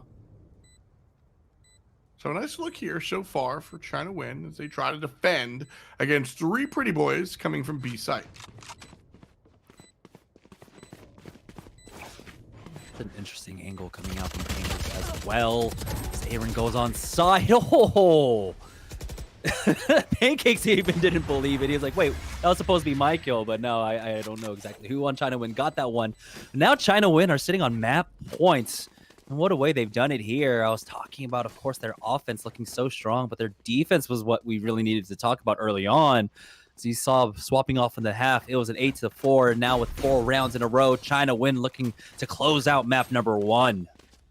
Pretty Boyz really have to kind of look for how they were able to be successful or what makes them a good team identity. And when I look at that, you know, like we said, we were talking heavily about their offensive side, but the defense just hasn't been working out here. And I straight up and down, haven't seen good individual performances, and I think that's really it. Sometimes us casters can get a little like English teachery, you know, try to find meaning where there is none, make you do a 10-page essay on a 2-paragraph poem. But I think straight up and down, Pretty Boyz just aren't playing Valorant as well as ChinaNguyen. I don't think that they're hitting their shots, and some of those communicative moments have looked curious to me. I think the communication is something that Pretty Boyz can clean up a little bit more so, but the shots have to land. Yeah, we kind of went full the white whale is a metaphor for what here, right? But Yeah. ChinaNguyen are going to be able to secure that one out 13-7, and now Pretty Boyz, this is not a situation we're not used to seeing them in. In the past 2 appearances, of course, they were just able to walk through their opponents. But here, they put up almost nothing up against DCOP, 25-10-5. Wow. And take a look at the score line across the others. Pretty Boyz. Thwifo sitting right there in the middle with Anderson. And those were the 2 players that I really wanted to look out for, right? I thought those were going to be the most impactful ones, but they really weren't able to get much done. And I think ChinaNguyen had the answer for Anderson. Yeah. Anderson was able to really find that not find his footing and fall on down. DCOP usually has about as many deaths as he does kills, and a large part of that is because of his play style. And if he is 25-10, there is a clear breakdown on defense. Like, he's just simply put getting away with things that he shouldn't be getting away with. Yeah, and I think it was just kind of operator difference as well. Like he was doing a great job of it. Pirro never really got anything going for himself, and so DCOP we saw it over the last 2 nights. His operator play has becoming so much cleaner. His so much more dynamic, especially when he's on that jet. I love watching it. We got to see it yesterday. It was some real highlight moments when we were on Ascent on that defense for his clutch on the ace. And so I think there needs to be now an answer for him. As we do swap maps, though, that might change the dynamic, right? You're absolutely right. ChinaNguyen. I was going to say, man, I am not having a great night here, folks. But ChinaNguyen certainly is. They're going up against Pretty Boyz. Bind is up next. ChinaNguyen have their choice of being on attack or defense. They choose to be on attack. We choose to take a break, and you have no choice. You'll be here after this.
behind. That's where we're going to be at next. ChinaNguyen are on the attack side, and Pretty Boys really got to hope things go in their favor. Welcome back, Jack. It's Fdot and Jamerson, and we are bringing you game number 2 of the finals here. And what an interesting game number 1. Indeed. Again, I pointed out 2 players on Pretty Boys that I wanted to see, of course, stepping up, which they typically do. Anderson along with Thwifo, but in that last map on Haven, they were sitting middle of the pack and weren't as impactful as we've seen in the past. It looked a much different dynamic than we've seen in their other matches so far. It was a great defense as well coming out from ChinaNguyen on Haven there, which we really didn't get to see as much of. And so now as we swap on to Bind, this is where I want to see exactly how Thwifo, I think Thwifo can open up a little bit more. He has a lot more options open to him on the offense. I forget, I believe it's going to be ChinaNguyen starting off on the offense though, correct? Yes, ChinaNguyen is going to be on offense. Okay, so ChinaNguyen starting off on the offense. Well, Thwifo has time to wake up then. I think how he plays this map, I can't really remember how he plays on the defense side for this, but for the fact that he's on the Cypher, you got to imagine a lot of it's going to be swapping around between A and B site, but mostly onto the A site. Probably. I mean, going in between here, A site is, yeah. I don't know. I'm confident in how ChinaNguyen's going to play it since we just saw them. But Pretty Boys, it's been a while, and they certainly can change things up as well. So we're going to jump into our pistol round, and we'll see how this one works out.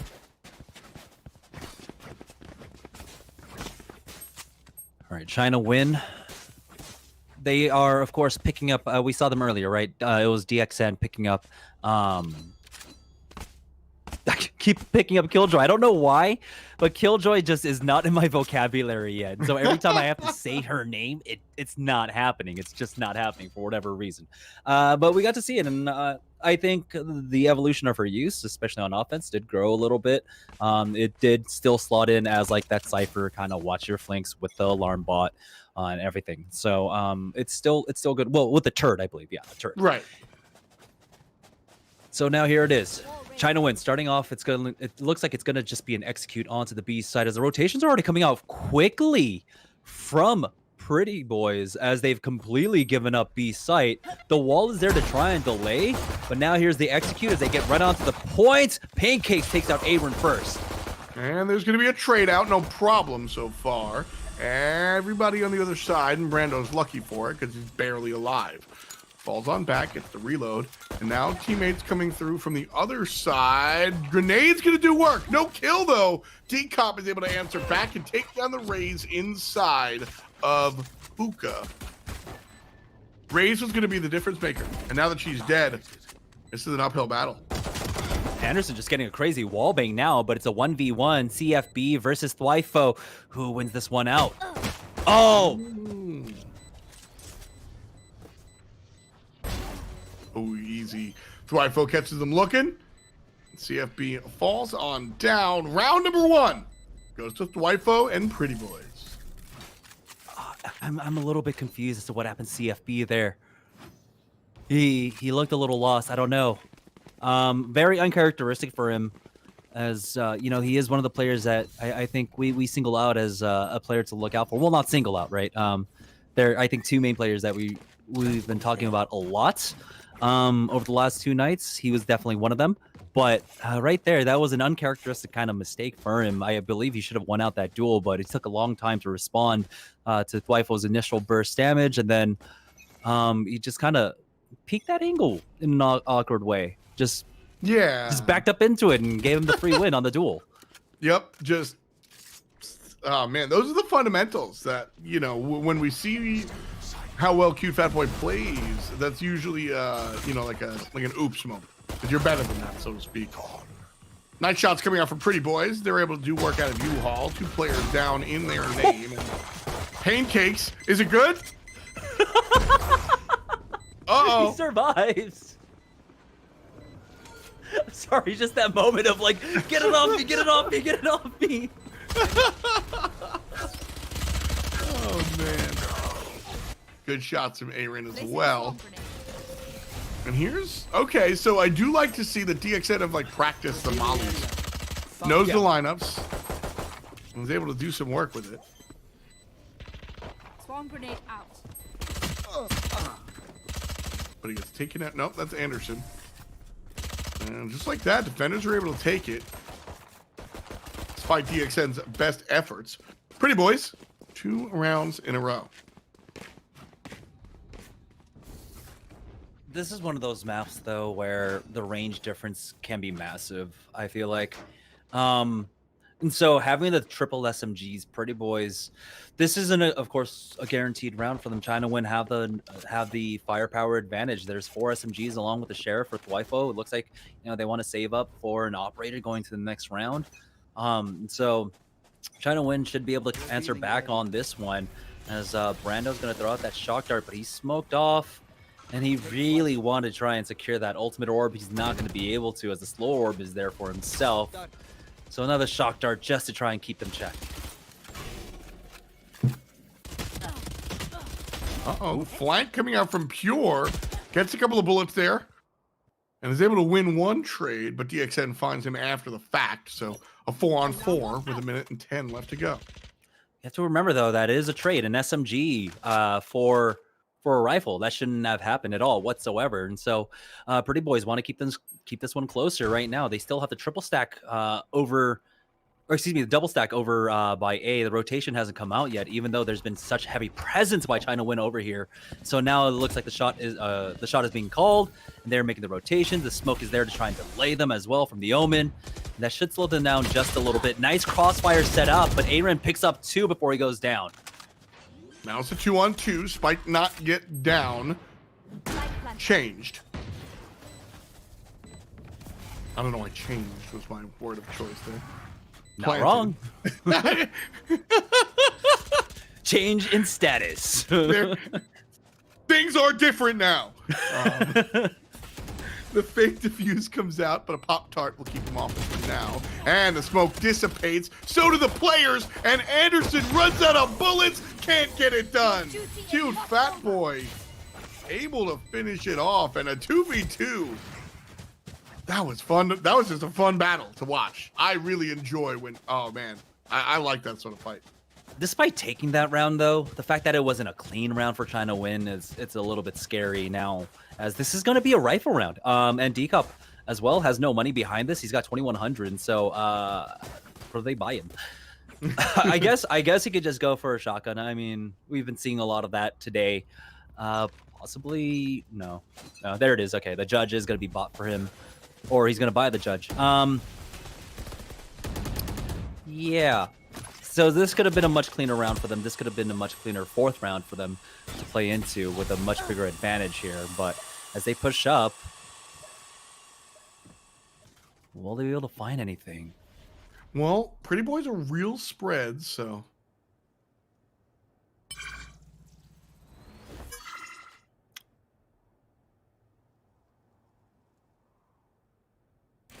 Showstopper's online for him.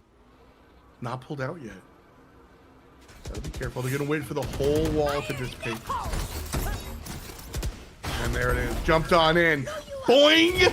D-Cop cuts down Marlin. But Aaron is able to answer right on his back of.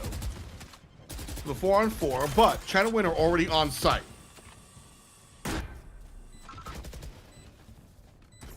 Aaron has a great location. Gotta be quiet until the right moment. Wifo, Pure, doing work for the Pretty Boys. 2 alive for ChinaNguyen. 1 player runs out of bullets. Pure is not that player. 2 headshots in a row. Can't find the 3rd, but Anderson does. The defuse will come out as well. 3-1, Pretty Boys. Yeah, and they also get the eco res as well. They understand, of course, with how back and forth that last matchup on Haven went. It was all about who breaks the economy of whom first, and ChinaNguyen was the first to hit that here.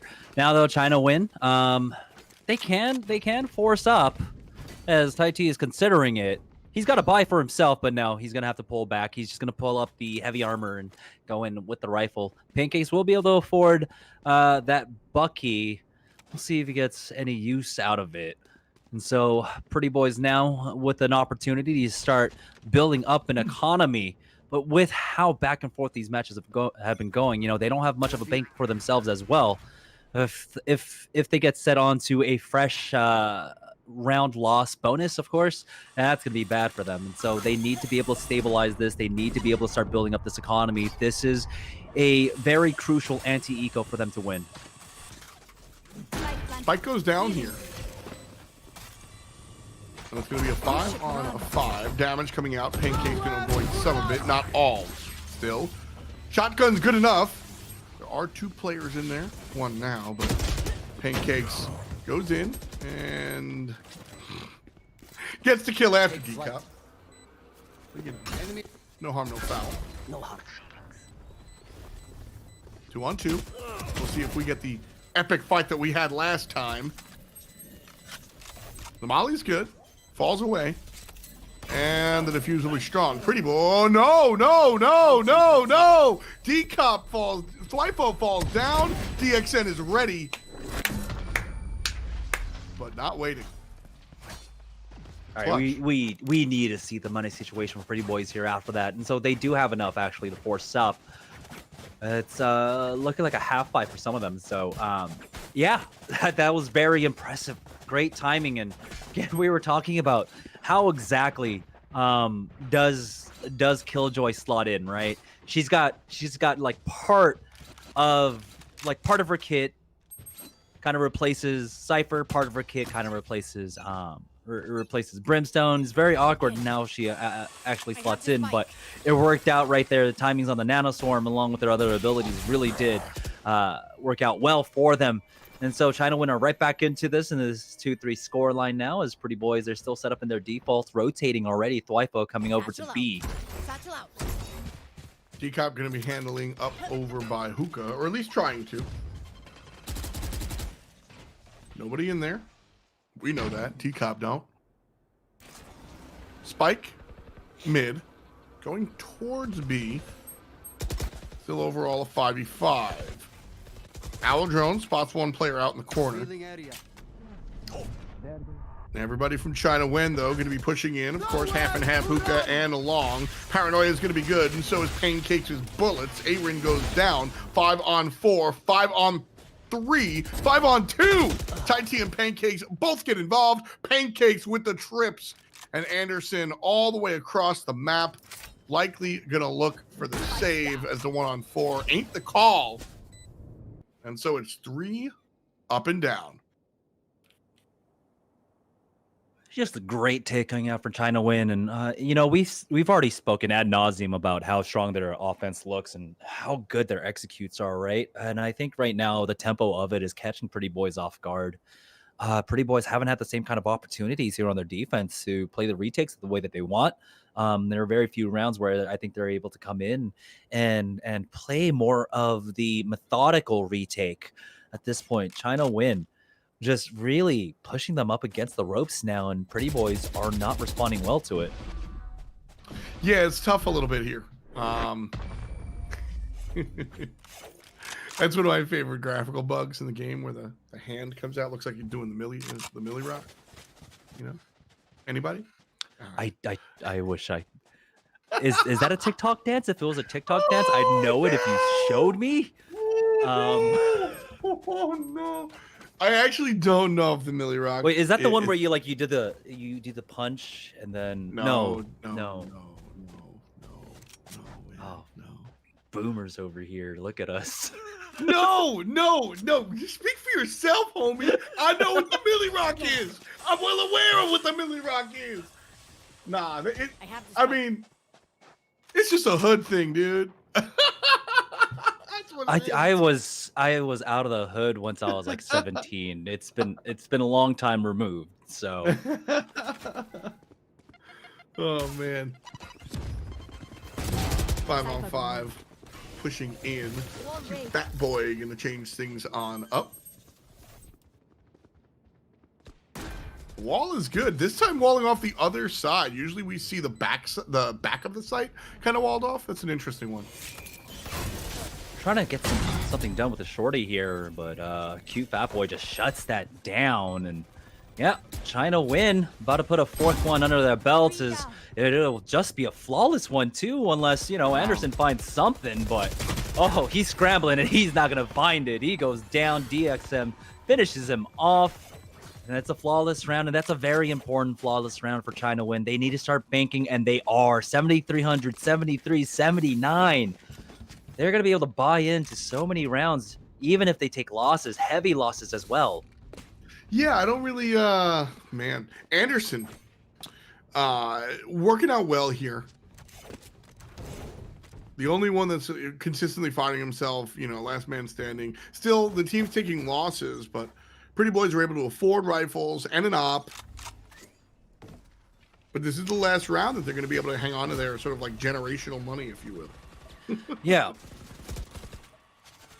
We're seeing them fall into that cycle, of course, you know, taking the losses, eco, taking the losses, and then having full buy, taking the losses, eco. Cute Fat Boy finds that pancakes! Oh boy.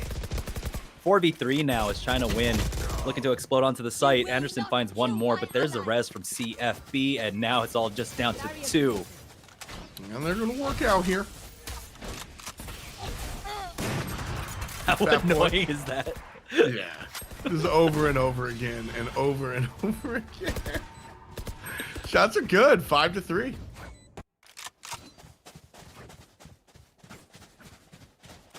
And again, I just feel like, you know, it's Pretty Boys not able to find the same kind of rhythm that they're used to playing at. It's even though Anderson and Thypho are like top frag right now, they're not doing it in the manner that they normally do, right? It's very aggressive pushes, a lot of map control, and they tried that in the round previous, where they try to push up through showers, they try to push up through hookah, but ChinaNguyen are just kind of running around as like a death ball, which, you know, they're prone to do. And I think ultimately, though, it just comes down to a lot of just 1v1 aim duels that Pretty Boys aren't hitting their shots. Like, as much as we want to try and analyze things now, it's really just coming down to just aim duels right there. Thypho, though, that's what I'm talking about. The aim duels, you gotta win those, and he picks up 2. Yes, that's what the team has been missing this entire time. Put in your hours on Ice World, my guy. And ChinaNguyen finally on the wrong side of the blade as Anderson gets 2 with the bulldoggy, and it's 3-on-1 for this retake. But Tai T refuses to sit on down. 3 to get ready. Is he gonna go? 4 to go. Clutch, baby. ChinaNguyen wins the round. Hot diggity damn, my guy. 9 and 2/3 of them belong to ChinaNguyen. Oh man, again, it's this squad, ChinaNguyen. You know, there's so many dynamic players on here. They're just so good across the board. Like a few weeks ago, I would have said, you know, one of the weaker points was Tai T, right? Like he was kind of almost one note in the way that they played him. It was, of course, a lot of times when we saw them on Ascent, his defense, it was just like, oh yeah, he's the Odin bot. But now, just as like this anchor player, he's been so damn solid across every map. I really do, you know, feel like I did a lot of injustice to him earlier on, and so I just want to sing him more praises now. Well, no, I think, and I talk about this a lot in that being a role player is not bad. Not everybody can be decop. Decop is, and before I say this, I have to let you know that I have a J.R. Smith jersey in my room right now. Decop is J.R. Smith. He's gonna take every crazy shot you don't want him to take, but 8 out of 10 of them are gonna go in, and so you're kind of like, your blood is pumping, but you win the game, so who cares? This is one of those games where Decop is not making it happen. Last round, that was good, but we haven't seen that time and time again out of Decop, and so Tai T, who is normally just a anchor Odin bot doing the job, it is his job to fill in the gaps as a role player. And sometimes the gap is the superstar moment. And that allows your role player to become the superstar. And that's what Tai T's doing here. He's absolutely stepping in, but he knows that that's not his job all the time. But right now, when Decop isn't standing up, absolutely, no problem. Thypho puts on the arm sleeves and gets to work. You love to see it. Yeah, Pretty Boys, you know, pushed up against the ropes now, really coming alive finally here in the second half here, as they take that last round, and you know, it's 4-6 here, 3v5, and there's a huge opportunity for Pretty Boys to tie this up 6-6 going into the half. See, again, there were some heroics earlier on, but cute fat boy starts it off, and Pancakes gets timing there as Aaron just pushes through the smoke, gets another one, and he will be able to finish off with a 4K. Pretty Boys coming back into this half. And we saw how testy these teams were earlier on, and Pretty Boys just respond. They go, "Oh, word, Tai T, anything you can do, I can do better." And Aaron, who I would consider being that role player, right? I just got on my caster soapbox and talked about the role player job. This goes here. Aaron is the role player for Pretty Boys and goes, "All right, Tai T, word, you gonna be 6th man of the year? Me too, no doubt." And grabs the overkill himself. I like that answer back. That was kind of fun. Really enjoyed that. Oh wow! I didn't expect that kill. That's good old. That's a lot of hours on Sova. And this splits up the defense so much more. Decop finding one more as Pancakes trades away with Brando. Decop going on in, but gets caught out. It's still a 3v2 though, as they're continuing to push forward. Anderson finds one more, brought down to a 2v1 now though, and ChinaNguyen will finish off the half with a 7-5. Pretty Boys, while they were waking up, they just were not able to clutch out for that 6-6. Pretty Boys, I mean, Anderson being up on top, 13 and 7. Thwifo number 2, 12. And then the third on the team at 8. Very similar to what we see across the way, 12, 11, and 8 for ChinaNguyen in that order. But when we look at... We talked about Pretty Boys just not winning these gunfights. And I made a really big point to say that your role player can kind of step up and be your superstar. And we see that with Tai T, where Decop isn't making all of these plays happen, but he has teammates to kind of cover the gaps. Pretty Boys, on the other hand, nobody's really rising to the occasion and being that guy, which isn't a necessity all the time. But it does seem like Pretty Boys are missing it. Oh man, it's like it's unseasoned. That's what it feels like. Something is missing here. Pistol round, Pancakes, baking a cake. 3 in the pocket, and he ain't done yet. Shower's gonna be the target. Gets an angle, finds the kill. Number 4 for the Baker, and Tai T locked down in the teleport. Let Pancakes get this one. Pop, pop, pop, through the wall, through the smoke, aces the place, and 8-5 is the score.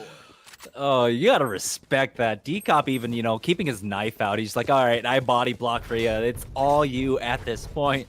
Nice ace coming up from Pancakes, 17, 9, and 2. And yes, I agree with you, right? The 2 power players that we're going to talk about for Pretty Boys is Anderson and Thwifo. And sure enough, they are definitely top bragging, but it's who else is contributing. And taking a look at the scoreline, it's not the same. It's not the same kind of contribution that ChinaNguyen have down across the board here, as you can only do so much. And like I said, Anderson on the Omen has done an excellent job for them in the past, creating space. He just hasn't been able to do the same things anymore. ChinaNguyen, they're doing a better job of playing passive when they need to deal with him. And now, just the bunny hop server coming through. Pancakes picks up 2 more.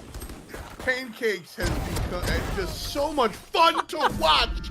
Decop from the top rope, putting them down. And now, ChinaNguyen, they are so much more comfortable in this one. And you can tell. I mean, Pancakes is out here off leash, just doing whatever the hell he wants. 19-10. Yeah, that's a year. But it's also the slash line for our Omen top fragger. Cute fat boy is sitting there. And Decop is still negative, but he had that play right there. And I believe it was the round to close it out where he jumped on into hookah and gets it done. Dude, that's what I want out of Decop, right? Play for the Jiffy Cat, show me a sick highlight reel, and let everybody else just go to work. And he's answering and he's delivering. Oh, Thwifo is not used to being on this side of the style. And now take a look at the swap positions. The defense is coming out. They're making the rotation. Brando finds one onto CFB as Aaron barrels on in, takes out Tai T, and now the numbers advantage is here for Pretty Boys as they want to clap back. Oh man, this is the clapping. 4-on-1. You know, I called Brando Marlin earlier. Yeah. I wish I heard it and I was like, I don't know any Marlon Brando quotes except for like, look at what they did to my boy. And it's just, yeah. Oh man. The brain works in interesting ways sometimes. Because I didn't even like mean to. It's funny. Bomb buddy out. I was just like parsing all this information on the screen and was like, Marlon Brando, yeah, that's who it is. But I am gonna say I am unsure if that's Marlon Brando, the actor playing tonight here. But whoever he is, he gets a triple kill. And Pretty Boys win this round 6-9. Nice. Here on Fight Night. And I think most importantly is Pretty Boys took advantage of what D-Cop did there, right? They saw him pushing up, and at that point you understand that there's got to be a second player over at short or something to cover that angle. And so they know which site doesn't have whom. They know the showstopper isn't there to slow them down. They can go ahead and barrel through and get onto the B site. And so they took that timing. They worked it out very well. But take a look now. They've got their eyes set on B once again, as there is a triple stack for ChinaNguyen over at the A site. And so if there's a point to attack, it's going to be the B site. Nice wall off as they secure that ultimate orb. He's going to have to actually TP out. No, he tries to go for the cross. CFB, I'm a little bit confused by that play. Woo. As Pure finds one more. ChinaNguyen starting to make some mistakes, and this could be costly now, as this might be the 7th round for Pretty Boys. That was a really pretty play here by Pure. Gonna put 3 on down, holding the angle. I love this choice to hold the angle here. Gone. Doesn't work out. Oh well. Still like the choice. But I feel that. I think ChinaNguyen got real comfortable. And Pretty Boys, it's funny because I don't think ChinaNguyen lost their rounds because they got too comfortable, but Pretty Boys won despite how strong China was playing, and now perhaps they're a little too comfortable. So they've got to reel it back in. That's a term I use sometimes when the cast gets a little crazy. It feels like the game got a little crazy, and they've got to reel it back in and kind of like calm it down and be like, all right, boys, chill out. Like, in Counter-Strike, we get tactical timeouts, right? And sometimes it's all right. There's a lot going on. We need time to like break this down and look at what happened and write play. And then there's times where it's like, all right, just chill. And this is that moment where if I could pause on ChinaNguyen, I just pause, and I take 2 minutes. If you want to take a pause, this is a great time, of course, without having to use up a tactical pause or anything, right? It's the eco round for yourself, and so exactly. They could be spending this time, of course, talking about it, holding their angles, whatever. It doesn't matter. They've got the sheriffs along with the shotguns to work with. I believe 2 Buckies were in play. A CFB finds one onto Aaron. Pancake still holding this angle. Oh no! Ooh. Pretty Boys. This was an opportunity to bring it within 1, but now it's too many mistakes were made as ChinaNguyen have a 4v1 advantage. Zal Thwifo here, but the weapons were recovered by ChinaNguyen. Pancakes getting that 1 kill with the sheriff. I honestly expected 2. That's how much I have been conditioned to expect the kills from Pancakes. But it's enough for ChinaNguyen, 7-10. And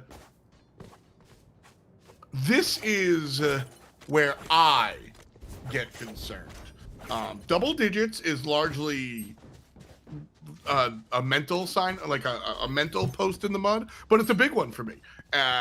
When the opponent hits 10 and I am below 8, I'm concerned. And for Pretty Boys here, especially given that it's map 2 with ChinaNguyen game advantage, I am concerned here. Pretty Boys have to play more reserved and more careful, in my opinion, because this is where things start to get a little scary. D-Cop pushing out like he's got to run it back. He's got the showstopper. Might as well be the same thing at this point, the way he plays it. So now it's going to be the push on to the A side by Pretty Boys. ChinaNguyen just completely give that up, and they're going to go and play for the 5v5 retake. Pancakes with a nice angle set up here. Smoke dissipates, he looks down, and it's going to be Aaron that picks him off. Waifu is right underneath as well, as Brando finds one himself onto D-Cop. What a round for Pretty Boys. And this is how you get right back into it. You know, you've got to be able to make these plays. Tai T answers back just a little bit, making it a 3-on-4. But a great position from Pure and Aaron make those 2 kills happen. And this is likely going to be number 8 here for Pretty Boys. And that is exactly what needed to happen. A very clean round. You do lose 1, but not more than that. And you're able to kind of keep on keeping on. No ninja this time. Oh no! Tai T grabs a second. And you hate to see that. How big of a deal was Tai T going down there? Actually, a big one. Look at the money. Yeah, exactly. It was a very big one. And so one player from ChinaNguyen is going to have to force into something. Don't know exactly what. It might be a Bucky for Pancakes. Or hell, even a Bucky for D-Cop here. No, instead it's going to be the Phantom for him. So yeah, that save could have been massive, but he did do some economic damage as well to the other side. But right now, Pretty Boys are getting to a good stabilization point in terms of their economy that needed to happen. And so ChinaNguyen, they've got to be careful. Something about when D-Cop goes for these plays right now with the showstopper, they've been getting punished. That's 2 times in a row where he tries to get very aggressive with the showstopper, that Pretty Boys just completely route that and make a very aggressive push onto a site and execute really quickly while he's not there with that showstopper. I feel like maybe for the next time that they have it, ChinaNguyen just bait it out, use the showstopper, and keep him on point and catch them rushing. He's going to get a 4K. I can guarantee you that if they do it. The Pancakes is going to get a 4K here. The Stinger in hand, and Pure able to take him down no problem. Likely to be an easy round here for Pretty Boys, if I'm a little honest here. Brando's able to cut 2. And the remaining 2 for ChinaNguyen. If I'm coaching them, I just say, you know, screw it, dude. Go hide in the corner. Like this is you save here. 9 to 10. It's closer than you would like, but you know, do the do. I don't think there's any reason to get aggressive here. Yeah, the deadliness of an eco round for a lot of these teams, of course, you know, can't be understated. That was the last round that ChinaNguyen won, I believe, off the back of an eco round. Pretty Boys didn't respect the anti-eco and got punished for it. So just keeping these rifles alive going into an eco round is going to be important for them. It gives them just a bit more chances there. Ooh, the spray down. Anderson is there to cover for D-Cop. Takes him out, and they're only going to be able to save 1 gun there onto Tai T. But here it is. We're going to see some Buckies come out. We got the Sheriff for Cute Fat Boy. I believe it was, who was it? Pancakes, right? That was playing over by the Ultimate Orb over on the B side that was able to come up with crucial picks for them. This time around, I expect Pretty Boys to play it a bit more respectfully, you know, give them the play the angles, play the distances that your weapons work best at up against this buy. Yeah, I'd probably agree with that one. Play your distances is one of my favorite phrases of yours. I think that's absolutely what they've got to do. Just avoid the long range. But Pancakes just I love it. I really do. He's always just pushing the meatloaf, man. Bat out of hell. What is he doing here? Shoot me in the brain. And it's effective and it's fun to watch. Pancakes continues to know his style, cling to it, and bring it to the opposition. Up in the sky. I was gonna. What do they say when like pull? There we go. I got there. Oh yeah, shot pull. As now it's a 4v3, and they weren't able to recover anything as well, so they're still playing with the eco guns that they have, right? This should not work out for ChinaNguyen. I think playing the exits will be important, though. Oh boy, there's an opportunity now. Oh, definitely. It's a 2v1 though. CFB, his position's known, and he goes for the peek, and the pack isn't there, and he actually clutches the round for the squad. He has plenty of time to go for the defuse, and it's the eco rounds. It's the eco rounds that ChinaNguyen are able to capitalize off of. Insane. And I mean, it's I mean, when you look at Pancakes, it's the ego rounds. That's what I'm going to call it. Homie just walks up and blats you like that. Blackjack, 21-16, and he's one of the most aggressive players on the pitch. Like, that's insane to me here. You know, he's at least getting the trade out. It's fun. It's fun. Now we have operators in play, and it's going to be a DXN to actually pick that up for ChinaNguyen. When, you know, historically, most times, it's been DCOP when they run the solo. The solo operator, it's the duo operator, then DXN picks up the second one, right? But so I like to see this kind of change up. Like, you know, DCOP might just not be feeling it anymore, might not be feeling as confident, but DXN may. And so he's going to be the one to pick that one up now, as we got a default play coming out from Pretty Boyz here. They're taking their time, playing a little bit more contact, and they're looking to just explode onto the A side, it looks like, as they push up. ChinaNguyen, they've got their Sage in place, wall down already over at Showers, and so as he changes up positions, I love that wall coming out from him as well. That allows him to back off from there as he sees the attack coming in. Pure goes for the wide swing, finds one. It's a trade, and there's the res. No! Brando shuts it down. Just like that, Brando with the Pop-Tart cooking up CFB. 3 versus 4. ChinaNguyen on the bad side of that. DXN evens things up. And Pancakes off screen makes it so that ChinaNguyen's on the good side of it. 3 versus 2. DXN has eyes. The flick is incredible. There's the Millie Rock I was talking about. But Brando gonna walk on around the wild side. We'll see if DXN's able to cage him on up. Oh no. Just barely missed the visual. Gets it. No. One is bad. 22 HP.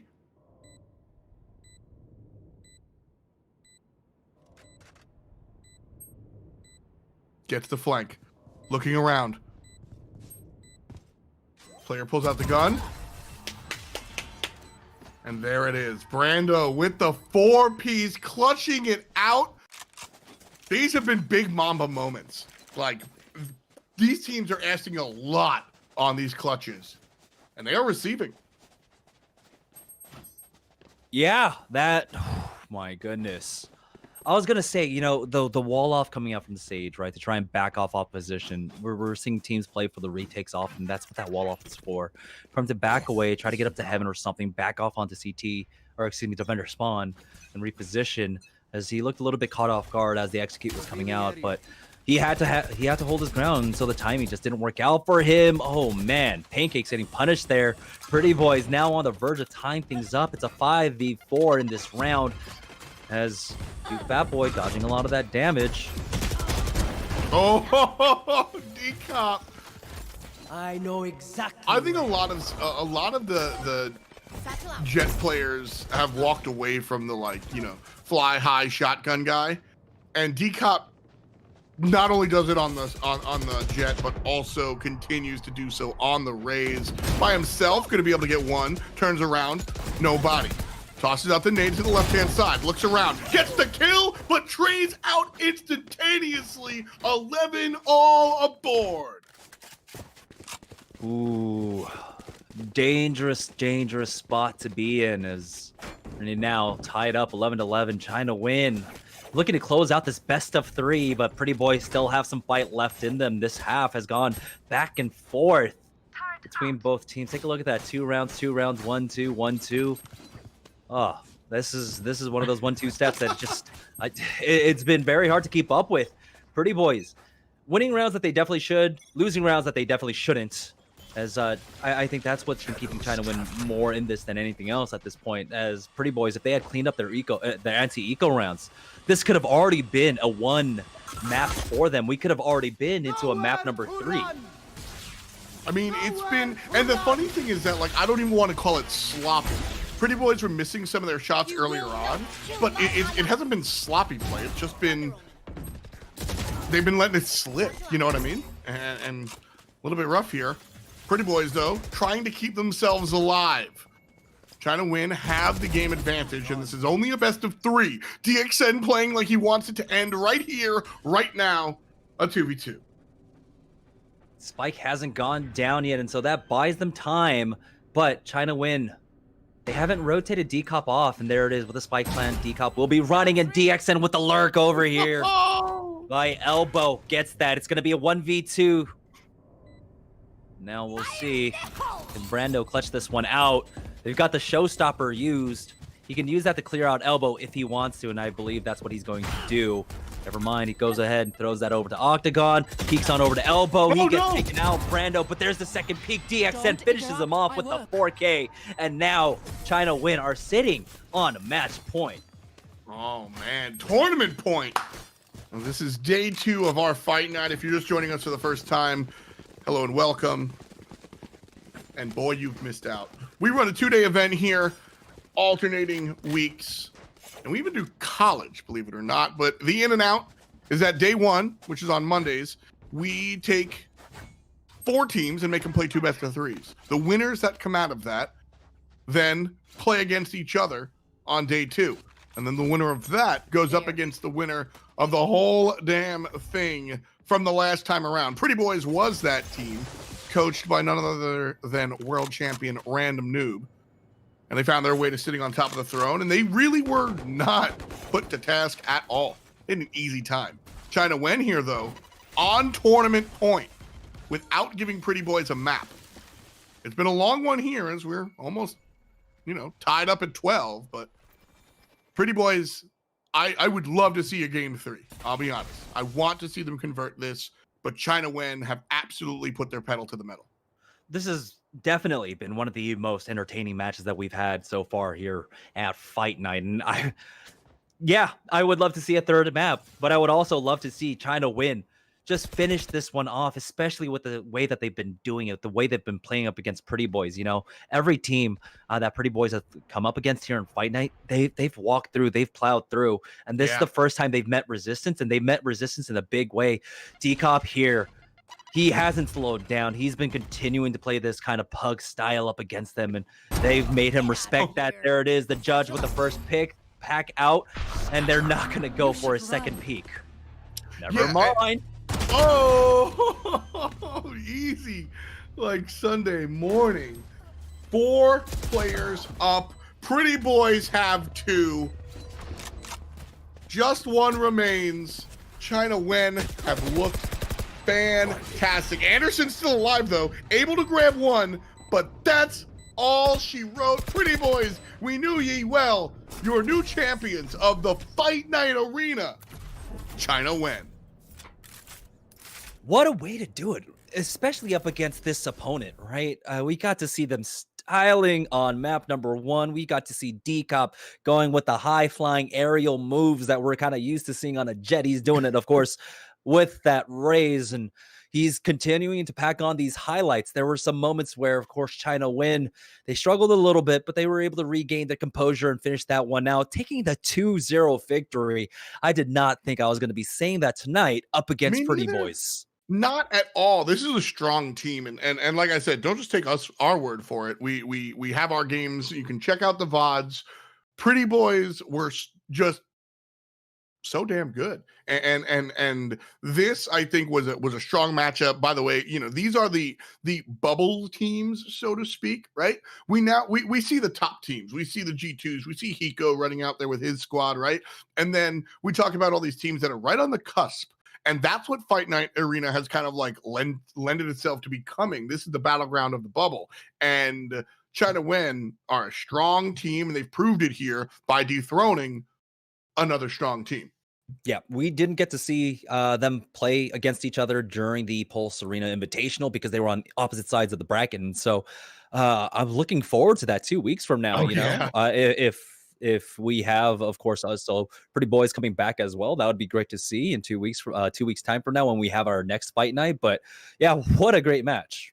Yeah, this was really, really sick all the way up and down. China Nguyen are your victors. And alongside us, we're going to have a winner's interview in just a little bit. DXN is going to be riding along with us and giving us some insight there. But before we talk to DXN, I wanted to touch on this because this is a big deal to me. D-Cop's performance here tonight, right? We're used to him. You called it like kind of pub style, very aggressive and flashy, and that is effective. And he continued to do so, but he slowed it down at the very beginning when they were playing Pretty Boys to feel out how everybody worked, and then returned to form. I thought that was really, really impressive. Definitely as the tip of the spear, right? Especially when you're playing that entry, you have to make your presence known. You have to be able to win out duels. I think one of the best parts about it is just that it's the rest of the spear following through, right? You got to make sure you've got the follow through, and he had that with the rest of his team. He had Pancakes and Cute Fat Boy and DXN, Taiti, everyone there backing him up, and so when he did fall and was not able to get first blood, his team was at least there almost every single time for the trade. And so sometimes you don't succeed in getting the entry, but your team will in being able to secure that round. Absolutely. Look at that. Looks like we're going to have D-Cop along for the ride. Hey. And just straight up, man. Yo, congrats, dude. How you doing? Yeah, appreciate him. Feeling great. Feeling good. That was not an easy game. It wasn't, but at some points you guys were kind of making it look like it was one of the more comfortable games that you guys were playing. What I really do want to ask about though is DXN, right? DXN on the Killjoy. It's the first time we saw Killjoy here at Fight Night. What is your guys' thought on that agent? Like, why did you guys pick her up, particularly here on Bind twice? Well, the good thing about Killjoy is that she excels in like tight corners and like tight maps like Bind, right? Her ulti can like pretty much reach all of the sides. So it's really good for executes or retakes or like holds. And the mollies for post blind are really good. So she's just overall a great character instead of Cypher. That's interesting. Yeah. We were talking a lot about you could use Cypher on the offensive side a little bit easier than Killjoy. So are you just leaving Killjoy to kind of play very specific moments then? Yeah, well, Killjoy pretty much fills Cypher's role, right? Like you put the turret in flank and they cannot flank you, but on attack, she's way better than Cypher because you can play the post-blind mollies. And I think, I'm not sure if you guys caught it, but we actually won like a round or two off of them. So yep. She's just a very strong character on Bind specifically. Yeah, no, it's been great to see, and like it's kind of weird. Thinking about her dynamic, like the fact that she does have almost the same kind of control as Cypher, but also has that delay potential with a molly that we're seeing a lot of teams pull away from the Brimstone, and so they don't usually have that. You yourself pulling away from the Phoenix as well, and so you don't have the same kind of option. So talk about that dynamic, about how your role has been shifting in the way that you've been playing the entry role, because we were used to seeing a lot of Phoenix out of you, but now you've pulled back. We're seeing more raises, we're seeing more jets. How has that evolved for your team? Yeah, well, we got smacked in a qualifier, right? In the Knights qualifier. So we decided to do a role revamp, and we came up with the idea of having me on the operator instead of David. So he can just be a dedicated Sage player, which he's really, really good at. So I'm basically just the operator of the team now, and I can't really up with Phoenix anymore, so I'm on the Jet and Raze. Well, I mean, you say that, but we saw just as much op play out of you as we did, like the Jet or the Raze jump in shotgun plays. Oh, it's true. It's true. So I mean, you're never gonna leave that. You're never gonna leave that at home. Yeah. Go ahead, which I like. Yeah, that's true. I am the main operator of the team, but on Bind, on Raze, I don't really feel as comfortable opping, so I just pick up the rifle on the Judge. And Raze is one of the most fun characters for me, so I can just double satchel in and get those entries. Yeah. Get the entries, yeah. Let's call it that. I love you, man. I love you. I love you. It's great to see. And I'm really excited to see you guys having this kind of success, and it's particularly, of course, you guys played the Pulse Invitational, and you guys are making it to the main event. And so, what does that look like in the next 2 weeks? Right, preparing for what are you guys gonna do to prepare for the main event? Right. Well, like I said, we just had a major role revamp, so we're just trying to get the basics down, like the defaults and stuff. But this upcoming 2 weeks, we're going to try to scrim as much as possible and come up with new strats and advanced setups, because we're really new to some of these comps, right? And we're just getting the feel for it. But we're just going to come with more advanced tactics later down the line. Just get ready for the big boys, Awesome, man. I think it's working out. I think it's just a matter of time until you guys are one of said big boys. So Yeah, I appreciate it. keep playing like you're doing. It's you know, straight up. If I can just be a fan for a minute, it's just fun as hell to watch, dude. I appreciate it. So keep it up, man. Congratulations on the victory. Thank you. Thank We you. appreciate you coming out and your time here. And again, Yeah. we'll see you next time. Good luck in All the right. future. I appreciate it, guys. Have a great night. Awesome. Good luck, man. I told you. D-Cop repping his team. Yeah. You I always talk told you highly a of month D-Cop. ago. This guy is so smart, and like, it's not just that he's smart, but he's also got like a dynamic play style, which is really fun to see. And I think we were more than entertained what we got to see over the last 2 nights. And so, really excited to see the success that they're having. Really want to see what they have to bring, what they have to offer when it comes to the main events, when it comes to getting through the qualifiers, and then having to play against the tier 1 teams. Yeah, real fun stuff here, and they absolutely do have some stuff to figure out. Don't get me wrong. I don't think that we are going to be celebrating ChinaNguyen's victory at the Invitational here, but I think they will put on a good show. I think they will absolutely, you know, surprise some people and get their name out there on the board. So it's honestly a ton of fun to watch. I see DXN in chat. Never knew team fight tactics players could be that good at shooters. Anyway, just want to give a shout out to all the teams that came out here. Shout out Moon Raccoons. Shout out Moon Raccoons. Shout out Pretty Demon Boys. Time. These guys look really, Demon Time Yeah. look good. It's a fun time we have here at Fight Night. $1,000 on the line every time we go live, Jamerson. So it's always a blast, dude. Yeah, had a lot of fun. Had a lot of fun for sure over the last 2 nights. That's going to do it for us here. Don't forget, follow us everywhere. Twitter.com/ who says Twitter.com/ whatever. It's at GiantSlayerVAL. You can follow the Twitch, click the follow button. And those are the important people to follow. So shout out to all the teams that came out. Shout out to all the players that won. Shout out to all the players that lost. Everybody behind the scenes and everybody in front of the scenes. We will catch you next time on Fight Night. Peace and much love to you.